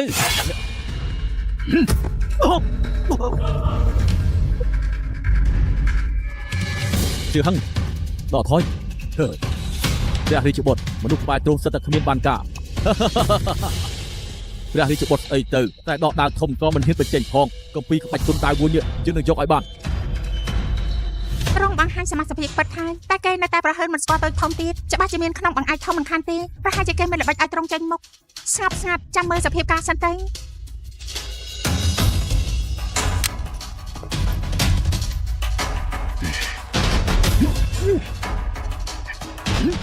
ស៊ូជីប្រាប់រួចហើយកំពីមួយនេះអ្នកមាននិស្ស័យទៅអាចបើកបានមើលទៅលោកអាចជាគ្មាននិស្ស័យទេមិនក៏នៅតែចង់បើកកំពីទៀតគួរឲ្យចង់សាយខ្លាំងណាស់ ត្រូវហើយកំពីសាសិនអស់ចាដល់ម្លឹងតាមកំណត់ខ្ញុំក្នុងចំណោមពួកយើងទាំងអស់មានតែព្រះជាយាម្នាក់ប៉ុណ្ណោះដែលអាចបើកវាបាន និយាយបានល្អព្រោះក្បាច់ដើមមានតែមនុស្សស្រីទៅអាចហាត់បានបែបនេះអាចនិយាយបានថាជាការបង្កើតសម្រាប់តែព្រះជាយាម្នាក់ហើយទេលោកបានចឹងបើមិនចេញទៅហើយគួរតែថ្វាយដល់ព្រះជាយាទៅល្អជាងប្រហែលជាព្រះរាជបុត្រលើកលែងទោសឲ្យលោក បើទាំងអស់គ្នានិយាយថានាងជាអ្នកមាននិស្ស័យដល់ម្លឹងទៅហើយនោះអញ្ចឹងទូឱកាសឲ្យនាងសាកម្ដងចុះបើនាងអាចបើកវាបានកំពីនេះជារបស់អ្នកនាងហើយតែបើបើកវាមិនបាននោះទេមិនអញ្ចឹងគុំបន្ទោសយើងដែលប្រើធម៌ក្តៅ លោកនិយាយខ្លួនឯងទេណា និយាយហើយក ុំបារម្ភអីខ្ញុំម្ចាស់ដឹងហើយ លើជាយ៉ាងត្រឹមតែជាស្រីធ្វើចំការម្នាក់ដូចជានាងបែរជាមិនចេះប្រមាថខ្លួនឯងបែបនេះ មែនហ្នឹងសូម្បីលោកម្ចាស់លោកក៏មិនអាចបាក់វាបានផងចោះតម្រាំស្រីអសមត្ថភាពដូចនាង គួរអស់សម្ដែងដាក់កូនប្រុស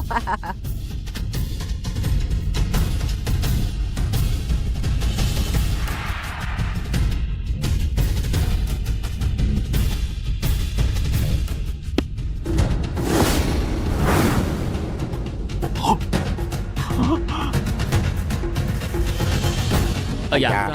ហើយសំជាព្រះជាយាពិតមែនហើយត្រូវអាចបើកពីបានយ៉ាងនេះហើយព្រះជាយាកាយមែនចាំមើលទៅលោកបាត់បង់យ៉ាងយ៉ាងខាងទេគេសរសើរខាងក្នុងចាប់មើលទៅមិនហើយក្រាញចូលចិត្តអួតកេងកាំងណាស់លើកនេះលោកខាត់ទាំងស្រុងជាមិនខានទេហ៎មិនអាចទេត្រូវហើយច្បាស់ជានាងហើយស្រីចង្រៃដែលលេងល្បីធ្វើបាបពួកយើង សំអីម្ចាស់ខ្លួនគេក៏មិនទាន់ហាប់មាត់ផងសំអាងអីកូនចៅដូចឯងហ៊ានស្រែកលោឡាដាក់មុខយើង លូយាយាយថ្លឹមធំហ៊ានជេរកូនយើងផងស្រីថោកទៀត អរគុណលោកម្ចាស់លូដែលបានឲ្យកំពីនេះមកខ្ញុំ ស្រីថោកទៀតលេងល្បីផងងាប់ទៅយាយប្រយ័ត្ន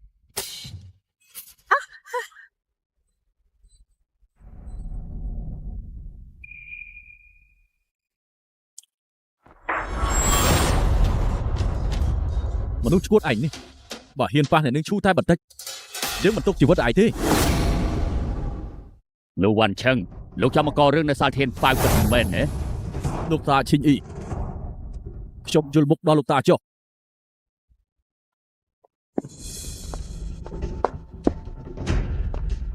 គ្រប់គ្នាខ្ញុំជាលោកតាឈិញអ៊ីក្នុងនាមជាម្ចាស់សាលដេញថ្លៃធានប៉ៅនេះសូមទោសដល់ភ្ញៀវទាំងអស់គ្នាចាប់ផ្ដើមទៀតចុះ ភ្ញៀវកិត្តិយសទាំងឡាយពួកយើងដេញថ្លៃបន្តទៀតវត្ថុមានតម្លៃដែលត្រូវដេញថ្លៃនេះគឺគុជរីត្រីមកពីសមុទ្រខាងត្បូងឆ្លងកាត់ការថែទាំរាប់ឆ្នាំកម្រនឹងរកបានណាស់តម្លៃចាប់ផ្ដើមពី300ដំឡឹងឡើងរាល់ការដំឡើងថ្លៃមិនត្រូវតិចជាង100ដំឡឹងទេ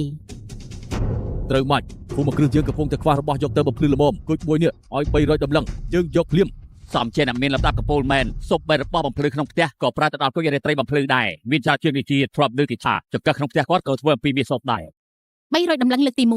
300ដំឡឹងលើកទី2បើគ្មាននរណាឡើងថ្លៃជាងនេះទេអញ្ចឹងគុជរីត្រីមួយនេះបានទៅលើមហាសេដ្ឋីលូហើយណា ខ្ញុំឲ្យ500ដំឡឹង ទូយាយ៉ាងគិតថានាងជាអ្នកណាទៅភេទដេញថ្លៃជាមួយនឹងមហាស្ថេរលោកបែបនេះ ធូយាយាយសម្លៀកបំពាក់មកតួខ្លួនរបស់នាងមកដល់10ដំឡឹងផងមិនហ៊ានធ្វើចរិតអ្នកមានគ្មានប្រាក់នៅទីនេះវិញ ហ៊ានដេញថ្លៃជាមួយយើងផង ការដេញថ្លៃអ្នកណាឲ្យថ្លៃជាងគេអ្នកនោះគឺជាអ្នកឈ្នះបើគ្មានប្រាក់ទេឈប់ទៅអ្នកនាងសួរគាត់មិនចង់បានគុជនេះទេជួយរៀបចំឲ្យខ្ញុំមក អ្នកណាថាមិនចង់បានខ្ញុំឲ្យ600ដំឡឹង 700ដំឡឹង សំជាព្រះជាយាមែនមកតាមក្តារចាយប្រាក់បន្តិចទេគាត់ហើយទូវ៉ាន់លោកឆឹងមានប្រាក់ច្រើនប៉ុណ្ណាក៏គ្មានសមត្ថភាពជាងរាជបុត្រដែរព្រះរាជបុត្រត្រឹមតែគុជមួយគ្រាប់ប៉ុណ្ណោះមើលទៅមិនសមតម្លៃ700ដំឡឹងទេ យើងមានប្រាក់ចាយមិនអស់ទេហើយតែព្រះជាយាចូលចិត្តអញ្ចឹងទិញយកចុះទ្រង់លោកលូបើគ្មានប្រាក់ដេញថ្លៃទៀតទេបញ្ញាប់ចេញពីទីនេះភ្លាមទៅកុំធ្វើឲ្យខ្មាស់គេនៅទីនេះអីខ្ញុំឲ្យ1000ដំឡឹងទ្រង់ដេញថ្លៃទៀតទៅបើទ្រង់មានលទ្ធភាពពិតមែនទូលបង្គំលើកឲ្យទ្រង់ ជ្រុលជាលោកលូពេញចិត្តគុជនេះខ្លាំងយ៉ាងនេះទៅហើយខ្ញុំមិនអាចដាច់ចិត្តដាច់ដើមរបស់លោកដែលស្រឡាញ់ទេគុជនេះលើកឲ្យលោកលូទៅចាស់ 1000ដំឡឹងលើកទី1 1000ដំឡឹងលើកទី2 1000ដំឡឹងលើកទី3ល្អសូមអបអរដល់លោកលូដែលដេញថ្លៃបានគុជរីត្រីមកពីសមុទ្រខាងត្បូងមួយគ្រាប់នេះ លោកអ្នកមានសម្បូរតែប្រាក់គ្មានខួរក្បាលកាត់ អូព្រះរាជបុត្រព្រះជាយាតាមពិតទៅមានចេតនាធ្វើបែបនេះសោះ ប្រកាសហើយណាឲ្យគេធ្វើបាបលោកមុននេះគំនុំត្រូវសងសឹក ការដេញថ្លៃបន្តទៀតនេះសម្រាប់វត្ថុមានតម្លៃបន្ទាប់គឺពេងត្បឹងសតម្លៃពេងសនេះចាប់ពី500តម្លឹង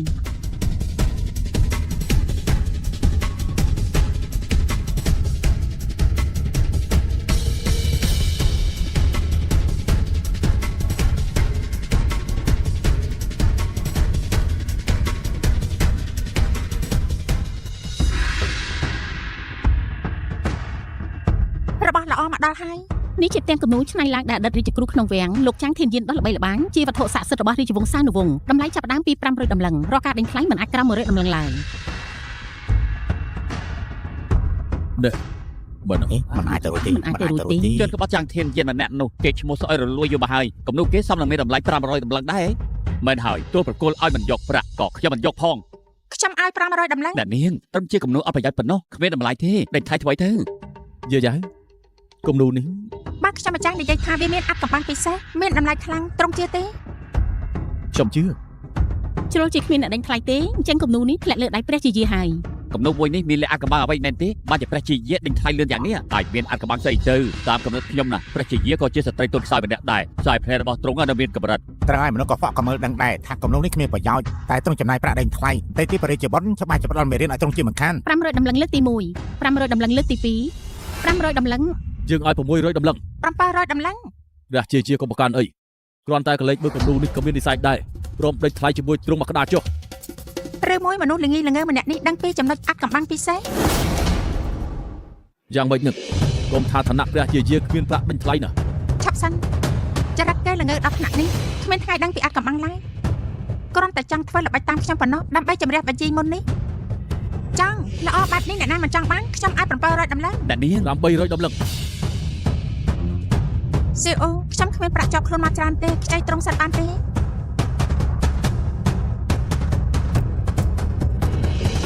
ខ្ញុំមានប្រាំងរាប់មិនអស់ទេ បានចឹងខ្ញុំម្ចាស់មិនបធូរដៃទេ900តម្លឹងបានលោកពិតជាពេញចិត្តនឹងវាមែននោះដាច់ថ្លៃទេតែ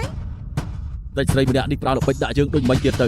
មិនបានទេគុំតាមទៀតអី មានលោកណាចាប់តម្លៃថ្លៃទៀតទេ ព្រោះជាទ្រង់ពេញចិត្តខ្លាំងយ៉ាងនេះក៏យកវាទៅចុះ បើគ្មានអ្នកណាតាមឡើងទៀតទេអញ្ចឹងគំនូនេះបានទៅលើព្រះជាយាហើយ ជួយយ៉ាងយ៉ាងណានាងត្រឹមតែជាអ្នកចំការម្នាក់ប៉ុណ្ណោះយើងចាប់ប្រាក់900តម្លឹងដើម្បីដេញថ្លៃកំនូររហ័យធ្លុះធ្លាយ កូនប្រុសសំឡាញ់ហើយដែលឯងលែងលះនាងតាន់ពេលមិនចឹងទេទ្របត្រកោយ៉ាងពួកយើងខ្ទេចខ្ទីគ្មានសល់ទេ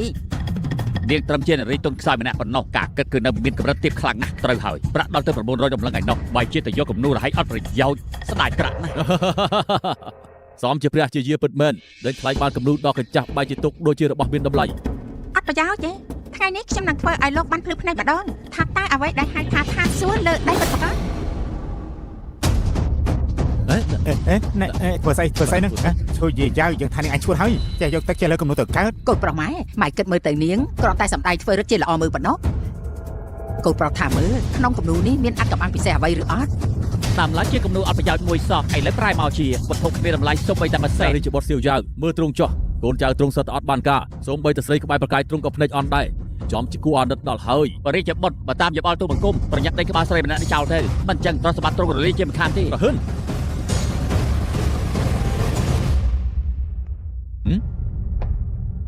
មនុស្សរបស់យើងអាចឲ្យពួកឯងរិះគន់តាមចិត្តអញ្ចឹងយើងមានប្រាក់ឲ្យនាងស្រាប់ហើយ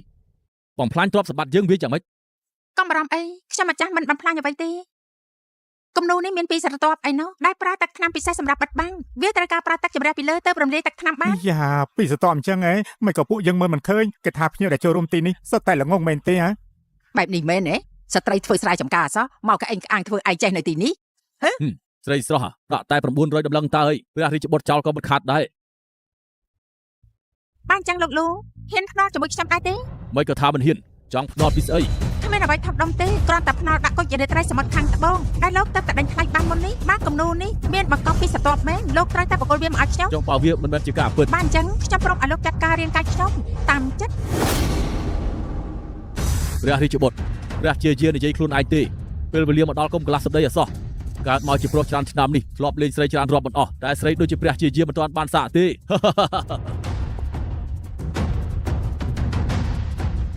ក ព្រះជាយាខ្ញុំថាទ្រង់មិនចាំបាច់ខំនាំទៅអត់ប្រយោជន៍ទេព្រមតែភូមិគ្រឹះជាមួយខ្ញុំទៅខ្ញុំធានាថាទ្រាំទ្រង់ឲ្យបានល្អបំផុត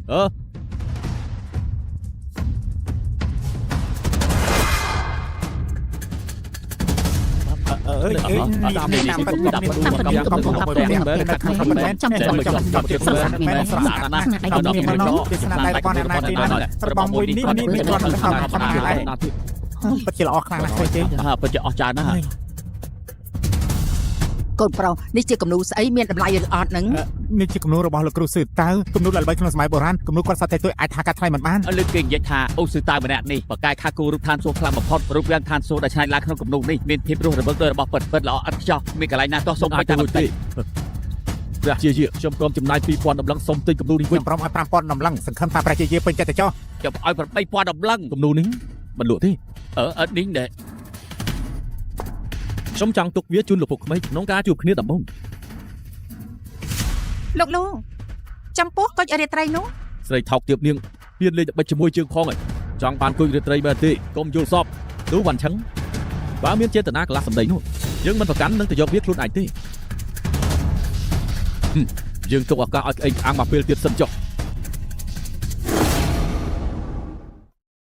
សម្រាប់វត្ថុមានតម្លៃបន្ទាប់នេះគឺលីងជឺទឹកចម្រាញ់ 9 ដង គេនិយាយតគ្នាថាផ្សិតលេងជឿនេះអាចជួយមនុស្សស្លាប់រស់ឡើងវិញបានជាសិទ្ធិទឹកបកាយខ្លាំងណាស់ត្រូវហើយគេថាបានសូមក្លិនវាបន្តិចក៏អាចជួយឲ្យជីវិតវែងកំចាត់រោគគាទាំងឡាយដែរ តម្លៃចាប់ដើមដេញថ្លៃសម្រាប់សិតលីងជឺនេះគឺ 5000 ដំឡឹងហើយការដេញថ្លៃម្ដងមិនត្រូវតែជាង 500 ដំឡឹងទេ យើងឲ្យ 5000 ដំឡឹង 5000 ដំឡឹងខ្ញុំឲ្យ 6000 ដំឡឹង 7000 ដំឡឹងហ៊ានទិញថ្លៃជាមួយយើងផងហើយដែលចង់រស់ហើយ 7500 ដំឡឹង សុយាយា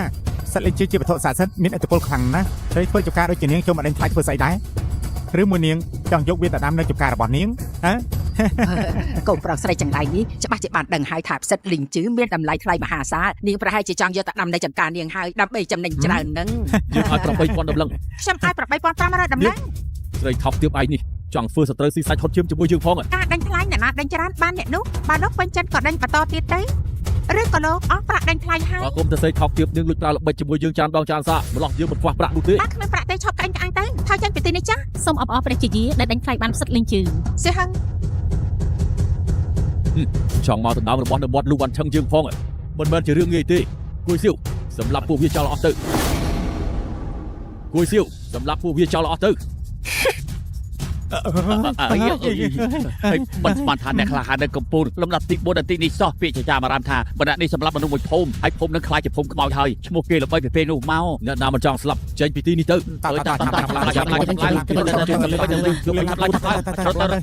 ពួកឯង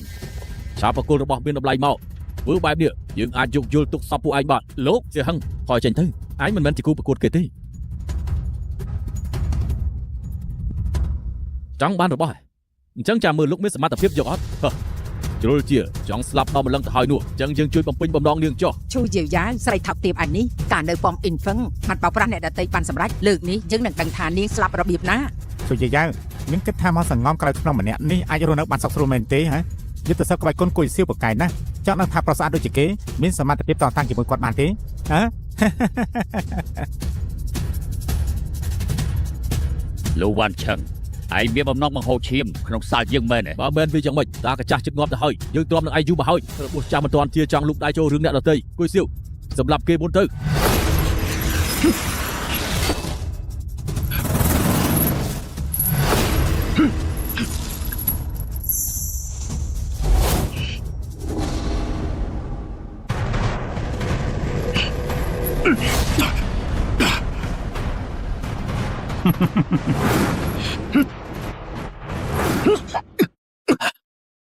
គ្នាច្រើនធ្វើបាបគ្នាតិចខ្លាំងស្អីទៅ ជាងចាំផ្លូវអញយូរហើយ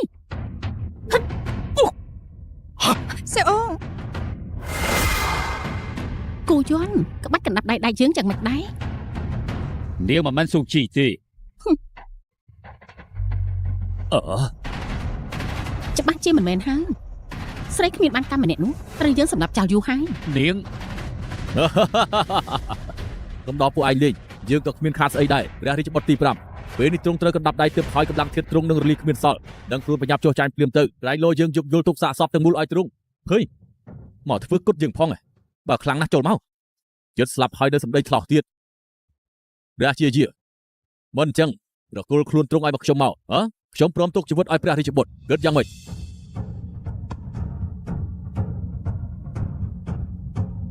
សៀវហឹងមើលថារាជបុត្រផង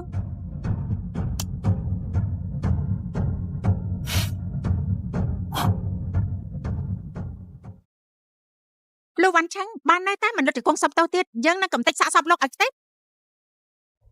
ថាម៉េចហ៎ខ្ញុំស្ដាប់ច្រឡំទៀត ស្រីស្អាតម្នាក់នេះហ៊ានគំរាមយកជីវិតយើងផង ឈូយាយ៉ាវកំពុងសម្ដែង account អីស្មានថាដៅក្នុងដៃជាចោកាប់ដីហ៎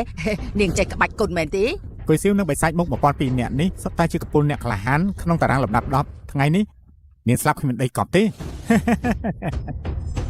ពួកវាត្រឹមតែជាសម្រាប់ប៉ុណ្ណោះមាននៅក្នុងកសែភ្នែកយើងផង ចង់ស្លាប់ហើយមែនទេ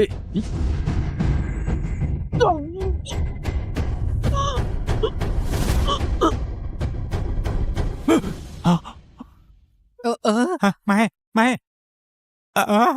អត់ទេកុំលោកគ្មានសិទ្ធិធ្វើបែបនេះទេ កុំសម្រាប់កូនខ្ញុំកុំសម្រាប់កូនខ្ញុំបិសាចមុខ1000ក្រែងអ្នកនាងមានយុទ្ធសាស្ត្រខ្លាំងអីសវជួយជីវិតកូនខ្ញុំផងសម្រាប់នាងទៅសម្រាប់នាងទៅសម្រាប់នាងចោលទៅអយអូ ឈូយាយ៉ាងគេជាអ្នកមានគុណនាងឆាប់ទម្លាក់ដៃចុះភ្លាមមិនអញ្ចឹងយើងនឹងសម្រាប់ចោលហើយ ឈូយាយ៉ាវស្រីថោកទាបមិនក៏មិនឆាប់ទម្លាក់ដៃចុះភ្លាមទៅអើយមានចេតនាចង់ឲ្យពួកយើងស្លាប់អី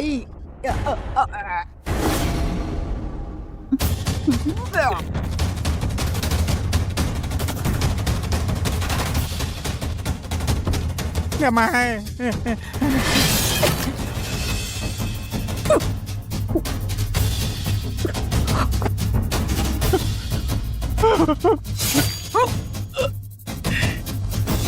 កាលដើមឡើយយើងចង់យកពីអ្នកនេះធ្វើចំណាប់ខ្មាំងគម្រាមនាងទុកថានាងចិត្តដាច់ក្រនបើយើងគ្មានថ្ងៃដោះលែងពួកឯងឡើយយាយប្រយ័ត្ន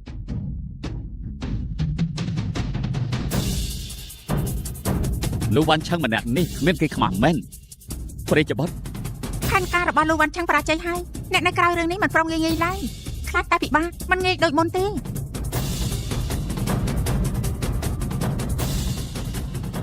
កូនសិស្សឈិងអ៊ីសូមគោរពអ្នកគ្រូកាលពីច្រើនឆ្នាំមុនអ្នកគ្រូមហាត់ក្បាច់គុណមានគុណធំធេងដល់សិស្សបើមិនចឹងទេពឹងលើសមត្ថភាពខ្ញុំតាំងពីដើមមកម្លេះមិនបានធ្វើជាអ្នកក្លាហានទី3ទេគួរឲ្យស្ដាយដែលក្បាច់គុណខ្ញុំនៅទុនខ្សោយទើបព្រះរាជបុត្រត្រូវជន់ខលខូចធ្វើបាបរបួសធ្ងន់ធ្ងរមុននេះខ្លាចបែកការពីសមត្ថភាពអ្នកគ្រូទើបមិនបានគោរពត្រឹមត្រូវសង្ឃឹមថាអ្នកគ្រូមិនប្រកាសទៅចុះ ក្រោកឡើងមក ខ្ញុំចាំជាជួបកំណត់ទ្រព្យដ៏មានតម្លៃមែន ព្រះអង្គត្រូវធៀបពលបាត់ដៃហ៊ុនមីងទូលបង្គំនឹងជួយព្យាបាលទ្រង់ឥឡូវនេះគ្រាន់តែព្រះរាជបុត្ររបស់នេះព្យាបាលងាយស្រួលទេខ្លាចតែថ្ងៃក្រោយទ្រង់មិនអាចប្រើក្បាច់គុណបានទៀតទេ កុំបារម្ភអីសៀវអូខ្ញុំម្ចាស់នឹងការពារត្រង់ ហើយជាតិពលបាត់ដៃសន់មានរលាយហើយសម្រាប់ស្រួលចុះដាវមួយនេះមានឈ្មោះដាវលីងស៊ីមានវិញ្ញាណស័ក្តិសិទ្ធិណាស់វាអាចផ្សារភ្ជាប់នឹងចិត្តវិញ្ញាណជាមួយនឹងអ្នកកាន់ដាវបានបើផ្សំជាមួយលំពេងក្បាច់ដាវឆុងស៊ីកាន់តែអស្ចារ្យទ្វេដងសូមអ្នកគ្រូទទួលយកចុះទុកតាមខ្លួនកំចាត់ជនក្បត់ស្រេចស្រង់នគរជូ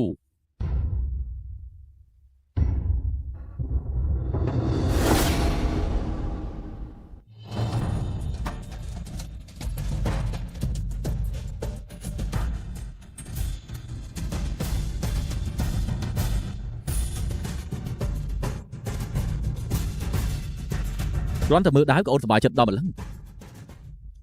សៀវអូខ្ញុំម្ចាស់រៀនចេះក្បាច់គុណចុងក្រោយហើយ អញ្ចឹងថ្ងៃមុខពិបាកព្រះជាការពារខ្ញុំហើយ គ្មានបញ្ហាទេខ្ញុំម្ចាស់ ព្រះរាជបុត្រដានាងមានរឿងហើយលោកវ៉ាន់ឆឹងមកទៀតហើយ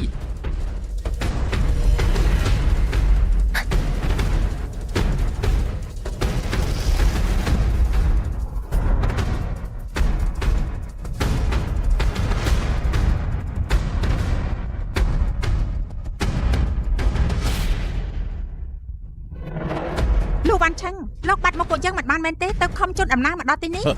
សំដីឆ្លោះណាស់តើយើងមកជូនពួកឯងទៅឋាននរក តកូលលោកនេះចាំចំមុខក្រាស់មែនកាលនោះបើលោកគុំតែប្រញាប់ដាក់មេប្រូចម្ល៉េះតែនឹងបញ្ជូនលោកទៅនរកបាត់ទៅហើយ នោះវ៉ាន់ឆឹង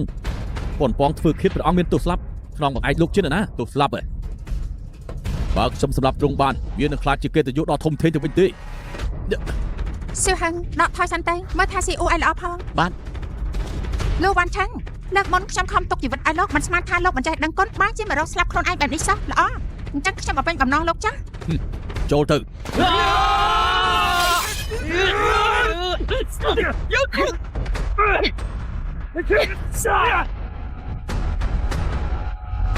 នេះពួកអត់បានការ ស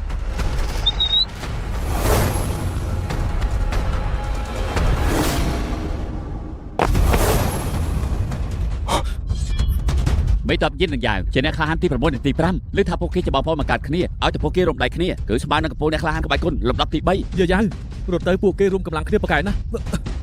មិនស្មានថាពួកឯងចេះមើលមនុស្សសោះពួកគេតែពីរអ្នកនេះជាដៃស្ដាំរបស់រីកទាយាតតតែម្ដងបើដឹងខ្លួនបញ្ញាប់ចុះចាញ់តាមស្រួលទៅ លូវ៉ាន់ឆឹងអញ្ចឹងតាទៅលោកក្អេងក្អាំងអីដល់ថ្នាក់នេះតាមពិតជាឆ្កែបអំរើរីកទាយាតសោះ អណ្ដាតរបស់នាងពិតជាកន្លោះល្អមែនយើងពមៀននាងឆ្លាន់បន្តិចទៅរបស់ដេញថ្លៃបានទាំងប្រមាថឆាប់អកុលឲ្យយើងមកធ្វើបែបនេះក្រែងយើងទុកសាកសពពេញឲ្យមិនអញ្ចឹងឲ្យតែពីរអ្នកនេះចេញធ្វើដៃពួកឯងច្បាស់ជាងាប់គ្មានដីកប់ទេ អញ្ចឹងលោកសាឡបងមើលទៅមើលថាដៃរបស់ខ្ញុំលឿនជាងឬក៏កណ្ដាប់ដៃពួកលោកលឿនជាង ងាប់ហើយដល់ក្បាលរឿងទៀតពួកឯងសម្លាប់គេចោលទៅ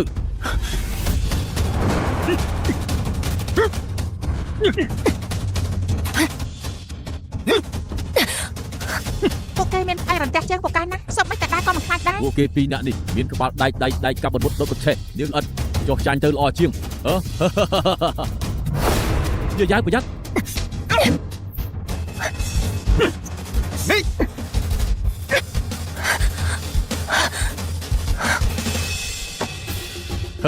នាងអត់ក្រៃមុននេះសម្ដីថោកខ្លាំងណាស់មែនទេឥឡូវមិនដែរមាត់លែងចេញហើយចាប់នាងយកមកឲ្យយើងចង់ឲ្យនាងបំរើអារម្មណ៍យើងឲ្យសប្បាយ ដូចអត់ឆឹងបើឯងហ៊ានធ្វើបាបយាយចៅតែបន្តិចយើងច្បាស់ជាមិនដោះលែងឯងទេ បើមិនបញ្ចេញរបស់បាត់ខ្លះទេចាត់ការពួកគេមិនបានឡើយ នាងល្អិតព្រមចុះចាញ់តាមស្រួលហើយ ស្បែកកាប់មិនមុតដុតបញ្ឆេះស្អីទេចាំមើលគ្រឿងក្នុងបេះដូងរបស់ពួកឯងរឹងមាំដល់ថ្នាក់ហ្នឹងដែរទេ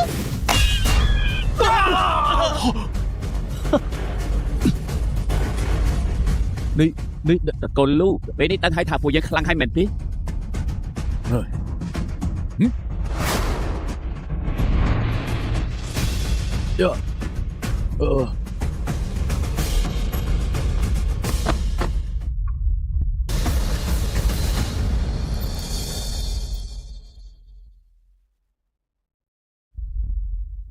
ថ្ងៃក្រោយក៏មកថយជីវិតទៀតអី អញ្ចឹងមិនបានទេខ្ញុំម្ចាស់ការពាររាជបុត្រអេណា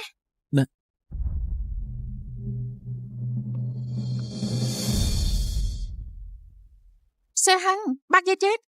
តែនាងពួកយើងចិត្តទៅដល់រាជធានីហើយអញ្ចឹងទើបខ្ញុំរំភើប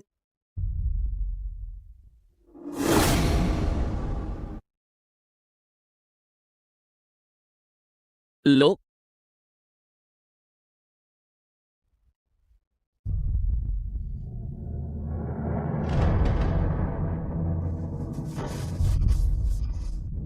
កូនស្រីអកតញ្ញូឈូយាយយ៉ាវសូមគោរពលោកពង យាយយ៉ាវយាយយ៉ាវ លោកពងកូនអកតញ្ញូ យាយយ៉ាវ3ឆ្នាំហើយមើលទៅកូនស្គមជាងមុនឆ្ងាយណាស់ លោកពង លោកម្ចាស់បរិយាប័ត្រសៀវយ៉ាវយាមកដល់ហើយទូលបង្គំក្រាបថ្វាយបង្គំបរិយា លោកនាយករដ្ឋមន្ត្រីឆាប់ក្រោកឡើង នេះគឺ នេះជាគំនូររបស់កំពូលវិចិត្រករអ៊ូស៊ឺតៅខ្ញុំបានដេញថ្លៃមកពីសាលធានប៉ៅដើម្បីជូនលោកពុកក្មេកទុកជាអំណោយ ពុកក្មេកហ៎ ដំណើរផ្លូវវែងឆ្ងាយទើបមិនប្រាប់លោកពុកក្មេកមុនសង្ឃឹមថាលោកពុកមិនប្រកាន់ទៅចុះលោកពុកក្មេកក៏មិនអារម្មណ៍អីខ្ញុំនឹងត្រឡប់ទៅរាជវាំងវិញក្រាបទូលព្រះបិតាឲ្យចេញរាជសារអភិសេក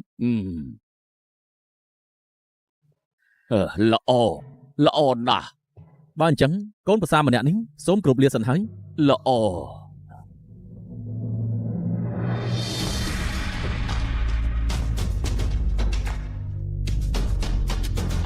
យាយយ៉ាវពេលនេះក្នុងវាំងកំពុងវឹកវរមិនក៏កូនមកវិញចំពេលបែបនេះ ពងកុំបារម្ភអីកូនធំដឹងក្តីហើយដឹងថាត្រូវធ្វើអ្វីហើយ 3ថ្ងៃទៀតដល់ថ្ងៃចម្រើនប្រជជនព្រះអង្គហើយដល់ពេលនោះបរិយាបុត្រទាំងអស់មានការប្រយុទ្ធគ្នាកូនដឹកហើយវិមាននាយករដ្ឋមន្ត្រីពួកយើងតែងរក្សាចំហនៅចំកណ្ដាលជានិច្ចតែជ្រុលជាយ៉ាវជ្រើសរើសទ្រង់ហើយពុកជឿជាក់លើខ្សែភ្នែករបស់កូនពុកនឹងជ្រុំជ្រែងឲ្យអស់ពីកម្លាំងកាយចិត្តយ៉ាពួកឯងសុទ្ធតែអត់បានការពួកឯងសុទ្ធតែបបងបាយ ព្រះរាជទាយាទកុំខ្ញាល់អីស្នាក្នុងវាំងសុទ្ធតែមនុស្សរបស់ទ្រង់ពួកគេមិនឲ្យព្រះបុត្រាទី5ចូលគាត់ព្រះអង្គទេ ស្រីចម្លែកឯងដឹងស្អីទៅហ៎យើងចង់ឲ្យព្រះរាជបុត្រទី5ស្លាប់យូរណាស់មកហើយលើកនេះគឺច្បាស់ជាមិនសុខចិត្តងាយឡើយ ព្រះរាជទាយាទបណ្ដោយឲ្យបងប្អូនពួកយើងជួយសម្រាលទុកលំបាកត្រង់ទេ ជួយសម្រាលទុកលំបាកឲ្យចេញឲ្យឆ្ងាយទៅ ស្រីកញ្ជ្រោងពីអ្នកឯងនេះយើងខំរៀបចំផែនការយូរណាស់មកហើយតែពួកឯងមិនត្រឹមតែមិនជួយយើងទេថែមទាំងនិយាយឥតប្រយោជន៍លើដងយើងទៀតចេញទៅចេញឲ្យឆ្ងាយពីមុខយើងទៅចេញឲ្យឆ្ងាយទៅ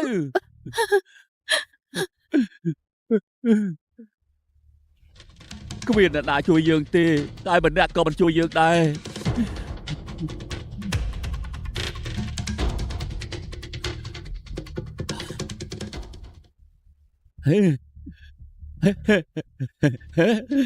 ត្រូវហើយត្រូវ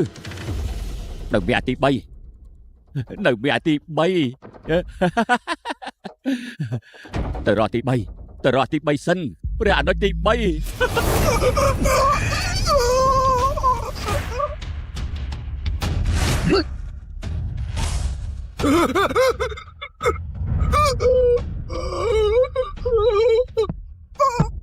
ព្រះអនុជទី3ព្រះ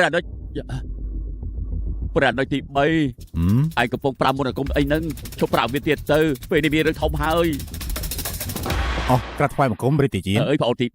3លើកនេះឯងត្រូវជួយម្ចាស់បងឲ្យបានណាមានរឿងអីកើតឡើងអាទី5ត្រឡប់មកវិញហើយអាទី5ត្រឡប់មកវិញព្រះរាជទាយានសប្បាយចិត្តទៅត្រូវមិនមែនទេគឺគេមកវិញលើកនេះជាមួយកូនស្រីរបស់លោកនាយករដ្ឋមន្ត្រីចុះយ៉ាងម៉េចមិនបានទេប្អូនទី3ឯងកំពុងបង្វេងឬមួយពុតជាមិនដឹងរឿងមិនដឹងពួកគេមកធ្វើអីទេអីពួកគេមកវិញដើម្បីដណ្ដើមរាជបល្ល័ង្កណាអូម្ចាស់បងមិនអាចនិយាយកុហកឯងទៅសូម្បីមេតបយិនទាំងយ៉ាងក៏ពួកគេសម្រាប់ចោលដែរចុះបន្ទាប់ទៀតគេនៅក្នុងវាំងតែសំណាងល្អដែលមនុស្សរបស់បងទប់ស្កាត់ទាន់បងគិតថាពួកវាច្បាស់ជាយើងទៅជួបព្រះបិតាមិនខានទេអូនទី3ឯងត្រូវតែជួយបងប្រុសម្នាក់នេះឲ្យបានណាបងសន្យាឲ្យតែឯងព្រមជួយបងលើកនេះពេលបងឡើងគ្រងរាជឯងនឹងស្ថិតនៅក្រោមបង្គាប់មនុស្សម្នាក់នៅលើមនុស្សរាប់ម៉ឺននាក់ម្ចាស់បងទូលបង្គំមិនចូលចិត្តស្ថិតនៅក្រោមនរណាម្នាក់ឡ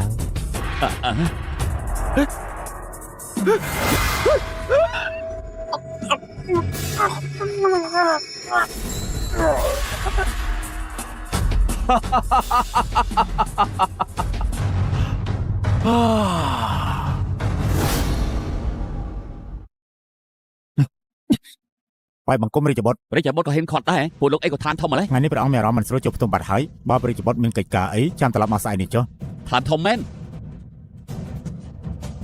រាជបុត្រកុំធ្វើឲ្យទូលបង្គំពិបាកអីសៀហឹងទៅវិញក្រាបទូល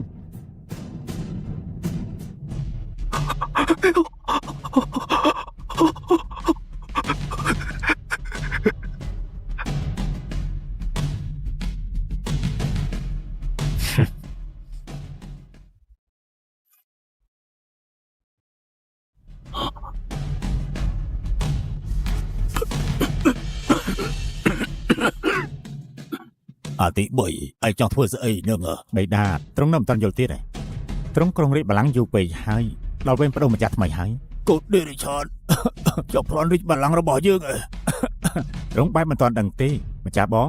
ត្រូវទូលបង្គំសម្រាប់បាត់ទៅហើយមិនយូរទេអាទី5នៅតែតាមគេដែរអស់ត្រូវហើយបងទី2និងបងទី4សិតតែទូលបង្គំសម្រាប់ទាំងអស់ឯង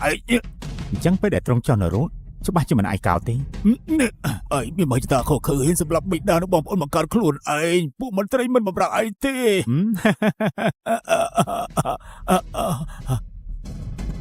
ព្រះរាជបុត្រទី5ងងឹតភ្នែកដោយមហិច្ឆតាទ្រង់រួមដៃនឹងនាយករដ្ឋមន្ត្រីឈូក្នុងអំណងលួចធ្វើឃាតព្រះអង្គនិងព្រះរាជទានគ្រាន់តែទូលបង្គំទៅជួយព្រះអង្គយឺតបន្តិចមិនស្មានថាគេអាចរត់យកឬខ្លួនសោះបិតាក៏បារម្ភអីក្នុងថ្ងៃចម្រើនប្រជជនទ្រង់ទូលបង្គំនៅប្រកាសដំណឹងនេះឲ្យផ្អាកទៅទាំងនគរតែម្ដងចំណែកអាទី5បើគេហ៊ានចេញមកអ្វីដែលកំពុងតែចាប់គេគឺកងទ័ពចំនួន 100000 នាក់បើគេមិនហ៊ានចេញមកទូលបង្គំនឹងឡើងគ្រងរាជហើយចេញរាជសារតាមចាប់គេនេះកូនដេរិឆានចោលមកសៀតឯងនេះឯងជាសត្វដេរិឆានណាចុះពេលកាន់តែយឺតហើយដល់ពេលចេញសកម្មភាពហើយដេរិឆាន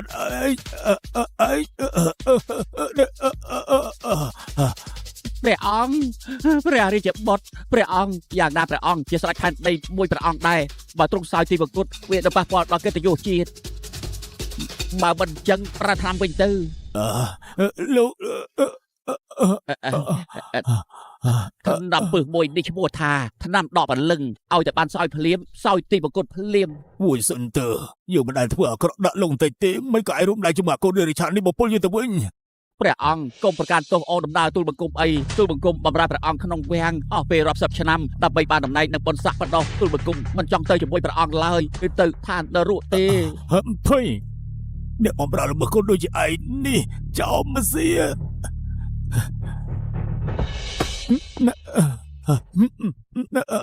លោកចេះយល់ការល្អមែនអញ្ចឹងយើងទៅអាកាយលោកម្ដងចុះ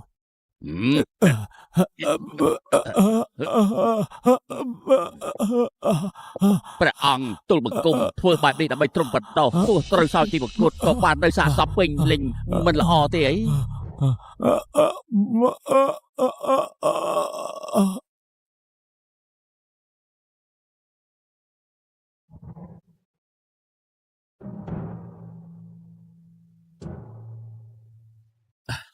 ក្នុងវាំងសិតតែសេនាការពារវាំងមិនដឹងថាសេនាអស់នោះជាមនុស្សរបស់ព្រះរាជបុត្រភិណានឬជាកូនចៅរាជទាទេ ព្រះរាជយិត្តសោយទីវង្គតហើយ ថាម៉េចបិតាកំពុងស្ថិតក្នុងគ្រោះថ្នាក់ សៀវអូនកុំទេសាព្រះអង្គនឹងមិនកាត់អីទេខ្ញុំម្ចាស់ធានា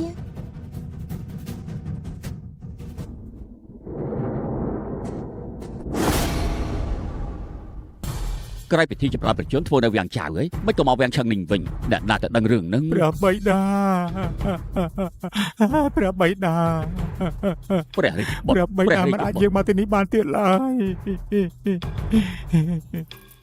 ព្រះរាជបុត្រធ្វើនេះបានន័យថាម៉េចព្រះអង្គមានរឿងអីព្រះរាជបុត្រទី5ខ្វាក់ភ្នែកព្រំហិច្ឆតារួមជាមួយលោកនាយករដ្ឋមន្ត្រីធ្វើខៀបរាជយាតយកបាញ់លួចដាក់ថ្នាំពុលធ្វើឲ្យព្រះអង្គសោយទីវង្គតហើយ មិនអាចទៅ នេះមិនអាចទៅរួចទៅ មិនហើយ អើយ ព្រះរាជបុត្រទី5មិនចង់បានបុណ្យស័ក្តិទ្រង់ធ្វើដំណើរផ្សងព្រេងរាប់ឆ្នាំមកហើយទ្រង់មកវិញលើកនេះដើម្បីចូលរួមបុណ្យចម្រើនប្រជុំព្រះអង្គមិននឹងអាចដាក់ថ្នាំពុលព្រះអង្គបានទៅលោកនាយករដ្ឋមន្ត្រីជាមនុស្សស្មោះត្រង់តាំងពីដើមមកម្លេះគាត់មិនអាចប្រព្រឹត្តអំពើអាក្រក់ក្បត់ជាតិបែបនេះទៅ មិនក៏ថាមិនអាចទៅរួចមិនឃើញលោកនាយករដ្ឋមន្ត្រីមិនបោទេហើយព្រះរាជទាជាតិក៏បាត់ព្រះភ័ក្ត្រអស់ច្រើនថ្ងៃហើយមកដែរ ត្រូវហើយចំណែករាជបុត្រទី5និយាយថាមិនចង់មានអំណាចធ្វើពុតជាមនុស្សល្អមួយរយៈមុនដើម្បីការពារកូនស្រីតកូលឈូទ្រង់ហ៊ានដឹកនាំទ័ពអាវក្រោះទៅប៉មអ៊ីងហ្វឹងឡាផ្អើល លោកមហាថ្លឹកព្រះអង្គទ្រង់ពិតជា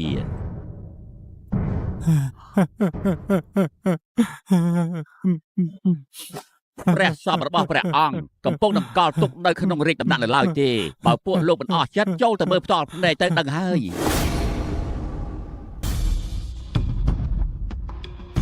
មិននឹកស្មានថាព្រះរាជបុត្រទី5ប្រព្រឹត្តអំពើក្បត់មនសិការបែបនេះសោះទៀតធ្វើគុណបិតាចាប់ម្ចាស់បងខ្លួនឯងមិននោះបែបនេះមិនសមមិនដល់ឲ្យមានជីវិតរស់ទេ បើសិនជាយើងយាងទៅដល់មុនមួយជំហាននោះម្លោះមិនឲ្យអដេរឆាននោះធ្វើគុតព្រះបិតាបានសម្រេចឡើយ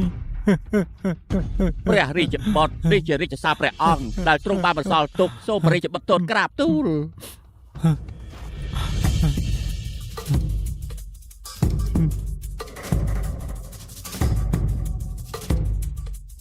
រាជសារបានសរសេរថាព្រះអង្គទ្រង់ត្រាស់បង្គាប់ព្រះរាជបុត្រទី3ព្រះរាជបុត្រភិណានគូហ្វួយយ៉ាងប្រកបដោយគុណធម៌មានសមត្ថភាពនិងថ្លៃថ្នូរមានចរិតទន់ភ្លន់និងគោរពវិន័យយកចិត្តទុកដាក់នឹងព្រះរាជកិច្ចយើងមើលឃើញមហិច្ឆតារបស់គេមានសមត្ថភាពទទួលរាជបល្ល័ង្កនិងឡើងគ្រងរាជបន្តពីយើងសង្ឃឹមថាក្រោយពេលដែលគេបានឡើងគ្រងរាជគោរពឋានសួគ៌មេដីនិងស្រឡាញ់ប្រជារាស្ត្រស្និទ្ធស្នាលជាមួយអ្នកមានគុណខិតខំដើម្បីភាពរុងរឿងចប់រាជសារ ព្រះបិតា សូមព្រះអង្គមានព្រះជន្មយឺនយូរមើលឆ្នាំ អស់លោកមន្ត្រីនាំគ្នាក្រោកឡើងមក អូព្រះគុណព្រះអង្គ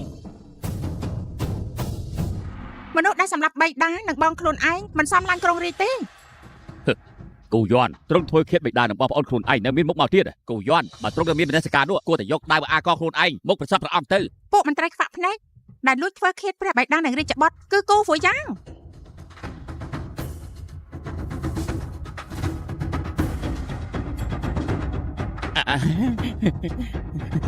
ព្រះរាជបុត្រទី3បានដូចធ្វើឃាតទាំងព្រះបិតានិងម្ចាស់បងទ្រង់ព្រះរាជបុត្រទី3បានដូចធ្វើឃាតទាំងព្រះបិតានិងម្ចាស់បងទ្រង់ រាជបុត្រទី3 លោកមហាថ្លឹកលោកមានដឹងថាទោះមួយបង្កាច់រាជបុត្រត្រូវប្រហារជីវិតទេ ទូលបង្គំច្បាស់ជាដឹងទូលបង្គំត្រូវអំណាចទ្រង់បង្ខំដែរសូម្បីរាជសារមុននេះក៏ជារាជសារខ្លាចដែរ អូយសុនទើបិទមាត់និយាយបោកប្រាស់របស់លោកទៅជឿថាយើងអាចសម្លាប់លោកឥឡូវនេះដែរទេ មួយសុនទើបម្រើព្រះអង្គមុនច្រើនឆ្នាំហើយគាត់ស្បោះត្រង់ណាស់ច្បាស់ជាមិនខកទេបើរាជបុត្រទី5មិនយាងមកពេលនេះទេពួកយើងត្រូវគេបង្វិលក្បាលបានហើយ ធ្វើឃាតបិតាដល់ម្ចាស់បោះខ្លួនឯងទម្លាក់កំហុសឲ្យគេចំជាល្បិចពឹសពុលគ្មាននរណាធ្វើដូចទេគ្រូហ្វូយ៉ាងសត្វដេរឆានឯងនេះហ៊ានប្រព្រឹត្តអាក្រក់សាហាវយកក្នុងដល់ម្លឹង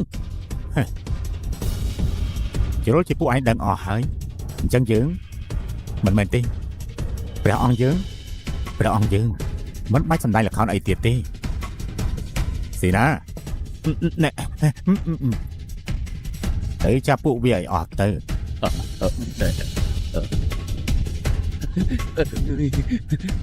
បើពួកឯងនៅរឹងរូសមិនព្រមចោះចាញ់តាមសម្រួលទៀតសេចក្តីស្លាប់កំពុងរកចាប់ពួកឯងហើយ តាំងពីដើមមកឆ្នេះជាស្រេចចាញ់ជាមាទូលបង្គំស្ម័គ្រចិត្តបម្រើព្រះអង្គថ្មីដើម្បីកសាងយុគសម័យថ្មីទូលបង្គំបម្រើទ្រង់ពេញមួយជីវិតប្រកបដោយភាពស្មោះត្រង់ចំពោះទ្រង់ ទូលបង្គំស្ម័គ្រចិត្តតាមព្រះអង្គថ្មីដើម្បីកសាងយុគសម័យថ្មី ពួកមន្ត្រីចង់មកសៀតខ្យល់បាក់ទៅណាទៅនឹងដែរហ៊ានតែចូលចឹងជាមួយជនក្បត់ផង សម្ដីបែបនេះមិនអាចនិយាយបានទេដឹងថាទង្វើពួកគេនេះហៅថាយ៉ាងម៉េចទេគេហៅថាមនុស្សស្គាល់កលៈទេសៈមន្ត្រីទាំងឡាយក្រោកឡើង អរព្រះគុណព្រះអង្គ គ្រូហ្វូយ៉ាងតាមឡៃខ្ញុំចង់ទូឱកាសឲ្យទ្រង់កែខ្លួនតែទ្រង់ជាអ្នករឹសសេចក្តីស្លាប់ខ្លួនឯងទេអញ្ចឹងក៏មិនទោសថាខ្ញុំជាប្អូនដាច់ធំមេតា អាទី5ពាក្យទាំងអស់នេះព្រះអង្គយើងទេទៅនិយាយត្រូវបាននៅតែរឹងរូសមិនព្រមចាញ់តាមសម្រួលទៀតមានតែផ្លូវស្លាប់ទេចង់ឲ្យអ្នកនាងនឹងលោកម្ចាស់ខ្ញុំស្លាប់ផងឯងលោកមិនតមានសមត្ថភាពទេ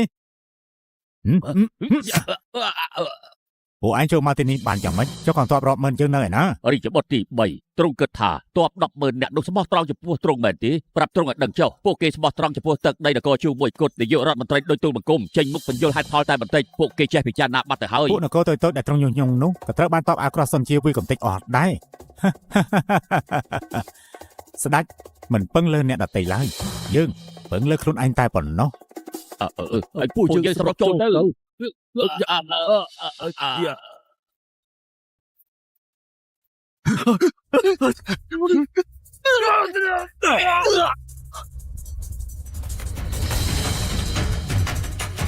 ទ្រង់ជាកពុលក្បាច់គុណលំដាប់ទី2ធានជាទៅតែដឹងពេលនេះវាហួសពេលហើយសៀស៊ូសម្រាប់ពួកវាទៅ ក្រាបទូល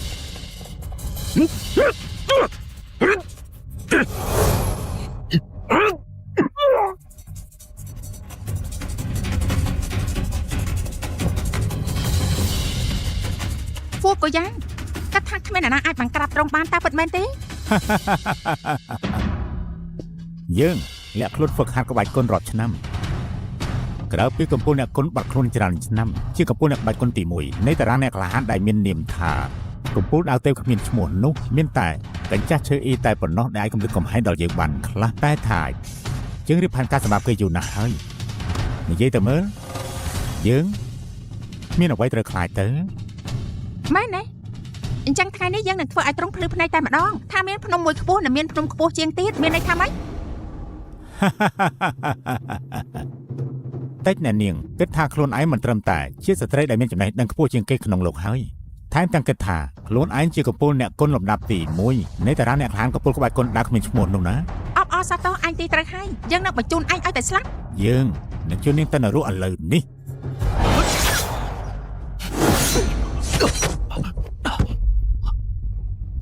ស៊ីអូយកថ្នាំនេះទៅឲ្យព្រះអង្គសោយទៅឆាប់ឡើង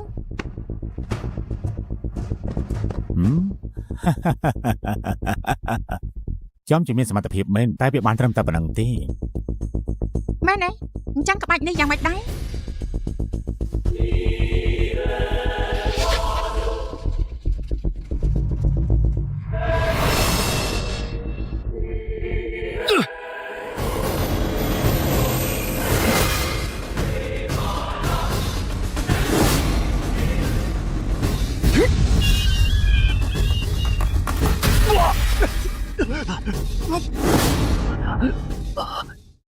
បាច់ដៅហងយកក្នុងឋានសួគ៌9ជាន់ឬមួយនាងគឺជាកម្ពុជាអ្នកគុណដើរលំដាប់ទី1ពិតមែនកម្ពុជាអ្នកគុណដើរគ្មានឈ្មោះនោះហើយពួកឯងឆាប់ឈប់ឥឡូវនេះភ្លាម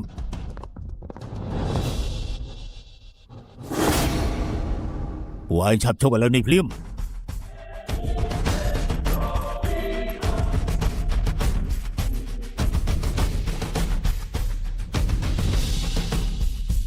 យាវយ៉ាចាប់ខ្លួនពួកវាមកជួយទៅគុកឃុំឃាំងចាត់ការតាមច្បាប់ ស្រាប់ទូលចាប់ពួកគេទៅ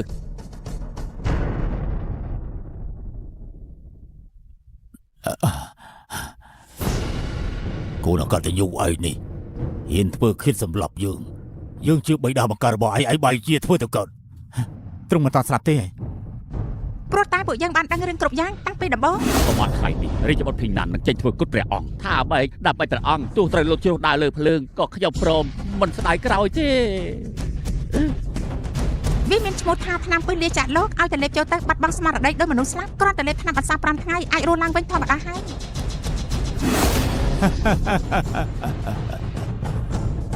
យើងខំរៀបចំល្បិចផែនការអស់ជាច្រើនឆ្នាំចុងក្រោយបែរជាត្រូវបរាជ័យនៅជំហានចុងក្រោយមិនអីទេការដែលត្រូវចាញ់ក្រោមកណ្ដាប់ដៃកំពូលអ្នកគុណដល់លំដាប់ទី1បែបនេះមិនអាម៉ាស់មុខទេអ្នកនាងឈូចំជាកំពូលមនុស្សស្រីអស់ចាមែន រាជបុត្រភីណានទ្រង់មានចំណេះដឹងពេញខ្លួនបើយកចំណេះដឹងនេះទៅប្រើត្រឹមត្រូវ ត្រឹមត្រូវអ្វីដែលហៅថាត្រឹមត្រូវផ្លូវត្រឹមត្រូវនោះគឺមានតែនៅក្នុងវចនានុក្រមអ្នកឈ្នះប៉ុណ្ណោះផ្លូវត្រឹមត្រូវរបស់ស្ដេចមិនប្រកាសថាជាផ្លូវត្រឹមត្រូវនោះទេ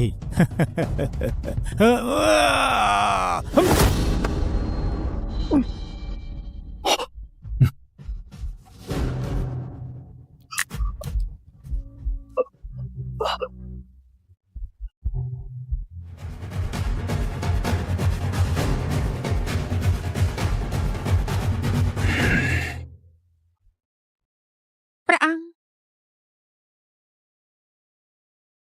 អ្នកនាងឈូខានជួបគ្នាយូរមកហើយ ព្រះបេតុលា រឿងដល់ដំណាក់កាលនេះហើយមិនក៏នៅព្រះពេតុលាទៀត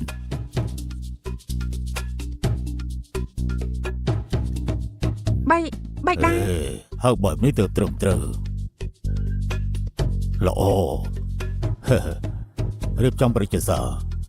ចាប់ពីថ្ងៃនេះទៅព្រះរាជបុត្រទី5នឹងឡើងជារាជទាយានហើយអ្នកនាងឈូធ្វើជាព្រះជាយារៀបចំថ្ងៃអភិសេកដល់ពេលនោះយើងនឹងចេញមកធ្វើជាអធិបតីរៀបចំពិធីដោយផ្ទាល់ អរគុណព្រះបិតា បាទហើយជាគ្រួសារតែមួយមិនបាច់គួរសមអីទេក្រោកឡើង ព្រះអង្គស្ដេចយាង ហឹម